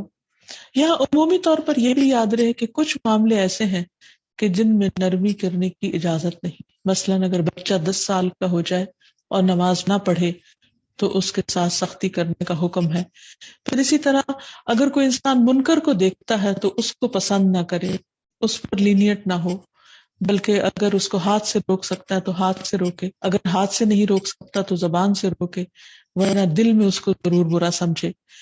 پھر اسی طرح یہ ہے کہ اگر کوئی شخص اللہ سبحانہ وتعالیٰ کی حدیں توڑ رہا ہو، اللہ کی نافرمانی کے کام کر رہا ہو، تو اس کو بھی اچھی طرح سمجھانا چاہیے، لیکن اگر وہ نہ سمجھے تو سختی بھی کی جا سکتی ہے. اسی طرح اگر کسی کے دین کا نقصان ہو رہا ہو تو اس کو بھی روکنے کے لیے سختی کی جا سکتی ہے. پھر اگر کسی کی تو اس معاملے میں بھی انسان فرم رویہ اختیار کر سکتا ہے. پھر اسی طرح اگر کسی کمزور کے اوپر ظلم کیا جا رہا ہو تو پھر اسی طرح آخر میں یہ بات یاد رہے کہ ہمیں اللہ سبحانہ وتعالیٰ کے اس نام کے ساتھ دعا بھی کرنی چاہیے، اور آخر میں یہ کہ ہمیں اس نام کے ساتھ اللہ سبحانہ وتعالیٰ کو پکارنا بھی چاہیے. قرآن مجید میں ایک دعا کے آخر میں بھی یہ اللہ تعالیٰ کی صفت بیان ہوئی ہے. فرمایا والذین جاءوا من بعدهم یقولون ربنا اغفر لنا ولإخواننا الذین سبقونا بالایمان ولا تجعل في قلوبنا غلا للذین آمنوا ربنا انک رؤوف رحیم. اور جو ان کے بعد آئیں گے اور کہیں گے اے ہمارے رب ہمیں بھی بخش دے اور ہمارے ان بھائیوں کو بھی جو ہم سے پہلے ایمان لائے تھے، اور جو لوگ ایمان لائے ہیں ان کے لیے ہمارے دلوں میں کدورت نہ رہنے دے. اے ہمارے رب تو بڑا شفقت کرنے والا اور رحم فرمانے والا ہے. نہ انسان کے والدین اور نہ کوئی اور محبوب ترین ہستی انسان کے لیے شفیق اور مہربان ہو سکتی. اس لیے انسان کو اللہ تعالیٰ کی رحمت اور شفقت کا واسطہ اور وسیلہ دے کر اللہ تعالیٰ سے دعائیں کرتے رہنا چاہیے. اور خاص طور پر جب انسان کے حالات تنگ ہو جائیں، انسان کے لیے مشکلات میں اضافہ ہو جائے، تو اللہ تعالیٰ کو یا رؤوف کہہ کر پکارنا چاہیے کہ اے شفقت کرنے والے، اے مہربانی کرنے والے، تو مجھ پر مہربانی فرما اور میرے حالات درست فرما دے. اللہ تعالیٰ نے خود بھی ہمیں حکم دیا ہے کہ ہم اللہ تعالیٰ کی رحمت کو پکاریں.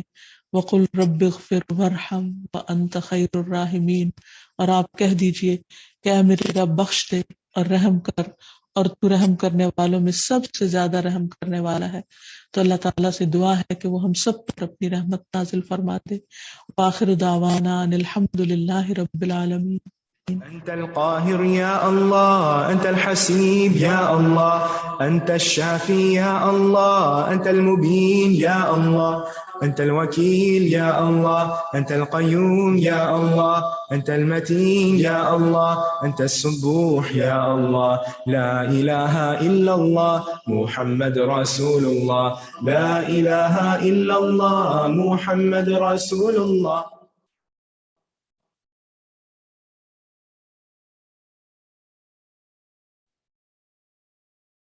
السلام علیکم ورحمۃ اللہ وبرکاتہ. کیسے ہیں آپ لوگ؟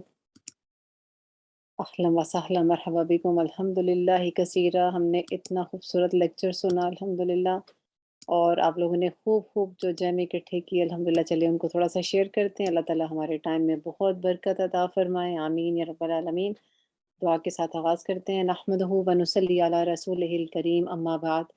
اعوذ باللہ من الشیطان الرجیم، بسم اللہ الرحمن الرحیم. رب اشرح لی صدری ویسر لی امری واحلل عقدۃ من لسانی یفقہوا قولی. ربنا زدنا علما اللہم فقہنا فی الدین. ربی یسر ولا تعسر وتمم بالخیر، آمین. چلیے آج ہم نے نام سیکھا الدیان. بہت ماشاءاللہ خوبصورت نام، جس کی سارے ہی توقع کرتے ہیں نا کہ جو ہم کریں اس کا بدلہ ہمیں دیا جائے. تو اس نام کا بھی بڑا خوبصورت مطلب اللہ سبحانہ تعالیٰ ہمارے نیک معاملات کا ہمیں بدلہ عطا فرمائے، آمین. اور اس کے اور مزید جو نام ہے بدلہ دینے والا، جزا و سزا کے دن فیصلہ کرنے والا، یعنی قیامت کے دن اللہ تعالیٰ فیصلہ کریں گے انشاءاللہ، ثواب یا سزا دینے والا، یعنی جو بھی ہم کریں گے جیسا ہم کریں گے ویسا ہی پائیں گے نا، جیسا ہم بیج بوتے ہیں ویسا ہی پاتے ہیں، تو اسی طرح جو اچھے کام کریں گے تو اس کا اجر ملے گا، ثواب ملے گا، اور اسی طرح اگر اچھا کام خدا نخواستہ نہ ہوا تو اس کا سزا ملے گی۔ اللہ سبحانہ تعالیٰ اس چیز سے ہمیں بچا کے رکھیں، آمین یا رب العالمین۔ چلیں ایک چھوٹا سا سوال یہ کہ قرآن کریم میں الدیان کتنی دفعہ آیا ہے؟ جلدی جلدی سے آپ لوگ ٹائپ کریں، کتنی دفعہ یہ نام آیا ہے الدیان قرآن پاک میں؟ بارک اللہ فیک سسٹر سعودیہ، الحمدللہ، اللہ تعالیٰ آپ لوگوں کے علم کو مبارک ثابت کریں آپ کے لیے، آمین۔ یہ صرف حدیث میں آیا، بارک اللہ فیک، قرآن پاک میں یہ نام ایک دفعہ بھی نہیں آیا، اور صرف حدیث میں اس کا ذکر ملتا ہے۔ قیامت کے دن جب سب لوگ اکٹھے ہوں گے، اس وقت اللہ سبحانہ تعالیٰ سب کو پکاریں گے اور فرمائیں گے انا الملک انا الدیان، یعنی اللہ سبحانہ تعالیٰ ہی بادشاہ ہیں اور اللہ تعالیٰ ہی بدلہ دیں گے، بدلہ اس چیز کا جو اس دنیا میں ہم کر رہے ہیں۔ تو ایک یاد رکھنے کی بات یہ ہے کہ نعمتیں پا کر غافل نہیں ہونا، ہم نے کبھی بھی یہ نہیں سوچنا کہ جو نعمت ہمیں ملی ہے میں ہی اس کو ڈیزرو کرتی ہوں، میرا ہی ہے کہ جو مجھے یہ نعمت مل گئی۔ اللہ تعالیٰ کا شکر گزار بندہ بننا ہے، اللہ سبحانہ تعالیٰ کی طرف سے نعمتوں کے ملنے پر اللہ رب العزت کے عبادت گزار اور شکر گزار بندے بننا ہے ہم نے انشاءاللہ، اور اس چیز کو ہمیشہ یاد رکھنا ہے انشاءاللہ، آمین۔ یہ دوسرا ہم نے آج سیکھا الرؤوف، بہت شفقت کرنے والا، اور قرآن پاک میں تو یہ ماشاءاللہ بار بار اس نام کا ذکر آتا ہے نا، الحمدللہ اس چیز کو ہم سیکھتے ہیں اور اس کو پڑھتے ہیں، اور اللہ تعالیٰ سے بہت دعائیں بھی کرتے ہیں اس نام کے ساتھ، کیونکہ اللہ سبحانہ تعالیٰ کی یہ بہت پیاری ایک صفت ہے، یعنی بہت زیادہ شفقت کرنے والا، بہت زیادہ مہربانی کرنے والا، سبحان اللہ۔ اور اللہ تعالیٰ کی شفقت کا ہمیں، اللہ تعالیٰ کی مہربانی کا ہمیں کیسے پتہ چلتا ہے کہ اللہ تعالیٰ ہم پہ شفقت کرتے ہیں، مہربانی کرتے ہیں؟ جو ہم لوگ دیکھ رہے ہیں، جو ہم اپنے ارد گرد چیزیں پاتے ہیں، یعنی اللہ سبحانہ تعالیٰ کی شفقت یہ ہے کہ اللہ تعالیٰ نے ہمیں ایک راستہ دکھا دیا، اپنی شریعت کے احکامات کیا ہیں، ایک آسان راستہ ہے نا۔ اگر ہمارے پاس نیویگیشن نہیں، ڈائریکشن نہیں، تو ہم کہاں بھی منہ اٹھا کے چلتے رہیں، کوئی منزل نہیں، کوئی پتہ نہیں۔ تو جب اللہ تعالیٰ نے ہمیں گائیڈنس دی الحمدللہ، تو یہ کتنی بڑی رحمت ہے نا اللہ سبحانہ تعالیٰ کی۔ ہر چیز کو ہم دیکھتے ہیں، اللہ تعالیٰ نے جو احکامات دیے، اللہ تعالیٰ نے جو زندگی گزارنے کے ہمیں قرآن پاک میں طریقے سکھا دیے، اتنی سہولتیں دی ہمیں، آنکھیں دی، کان دیے، یعنی ہر چیز کو ہم جانوروں سے ہمیں الگ کیا اللہ تعالیٰ نے۔ اور یہ بھی اللہ تعالیٰ کی ہم مسلمانوں پہ خاص شفقت ہے کہ اللہ تعالیٰ نے ہمیں مسلمان بنایا، تو ہر چیز کو انشاءاللہ اب یہ نیکسٹ آپ لوگوں نے سیشن تک ہر چیز کو سوچنا اور اللہ تعالیٰ کا شکر دل سے ادا کرنا انشاءاللہ، الحمدللہ کثیرہ، الحمدللہ کثیرہ۔ تو سب سے اہم بات یہ ہے کہ دوسروں پہ رحم کرنا ہے، ہم نے دوسروں کی غلطیوں کو معاف کرنا ہے، دوسروں کے ساتھ معاملات کو آسان کرنا ہے، کسی کے لیے کوئی معاملہ مشکل نہیں بنانا، وہ کوئی ہمارا رشتہ دار ہے، کوئی ہمارے نیبرز ہیں، ہمارے فرینڈز ہیں، یا ہم کسی کے ساتھ کوئی کام کرتے ہیں، کوئی بھی معاملات کرتے ہیں، جیسے کوئی ٹیم ورک ہوتا ہے، معاملات کو بہت آسان کرنا ہے۔ کس لیے کرنا ہے؟ تاکہ اللہ تعالیٰ ہم پہ رحم کرے، اللہ سبحانہ تعالیٰ ہمارے ساتھ رحم کا، نرمی کا معاملہ کرے۔ اس کے لیے انشاءاللہ دوسروں کے اوپر ہم نے رحم کرنا ہے، دوسروں سے درگزر کرنا ہے، غلطیوں کو اچھالنا نہیں ہے۔ یعنی ایک ایسی محفل میں بیٹھے ہیں تو اس یہاں سے ہم نے کیا چیز لے کے اٹھنا ہے؟ اچھی باتیں، اور انشاءاللہ جس کے ساتھ ہمارا عمل چینج ہو، کیونکہ علم وہی جو عمل میں آئے، باقی تو سب بوجھ ہوتا ہے نا، تو ہم نے علم کو بوجھ نہیں بنانا، انشاءاللہ اس کو عمل میں لے کے آنا ہے۔ اللہ سبحانہ تعالیٰ آپ لوگوں کا یہاں پہ آنا قبول فرمائے، اللہ سبحانہ تعالیٰ ہم سب کی کوششوں کو قبول فرمائے، اللہ تعالیٰ آپ سب کے حامی و ناصر ہوں، آمین یا رب العالمین۔ بارک اللہ فیکم و جزاکم اللہ خیرا کثیر، آپ لوگوں نے اتنے اچھے طریقے سے پارٹیسپیٹ کیا، ماشاءاللہ۔ ربنا تقبل منا انك انت السميع العليم وتب علينا انك انت التواب الرحيم، سبحانك اللهم وبحمدك اشهد ان لا اله الا انت استغفرك واتوب اليك۔ السلام علیکم ورحمۃ اللہ وبرکاتہ۔ الحمد لله حمدا كثيرا طيبا مباركا فيه، غير مكفي ولا مودع ولا مستغن عنه ربنا،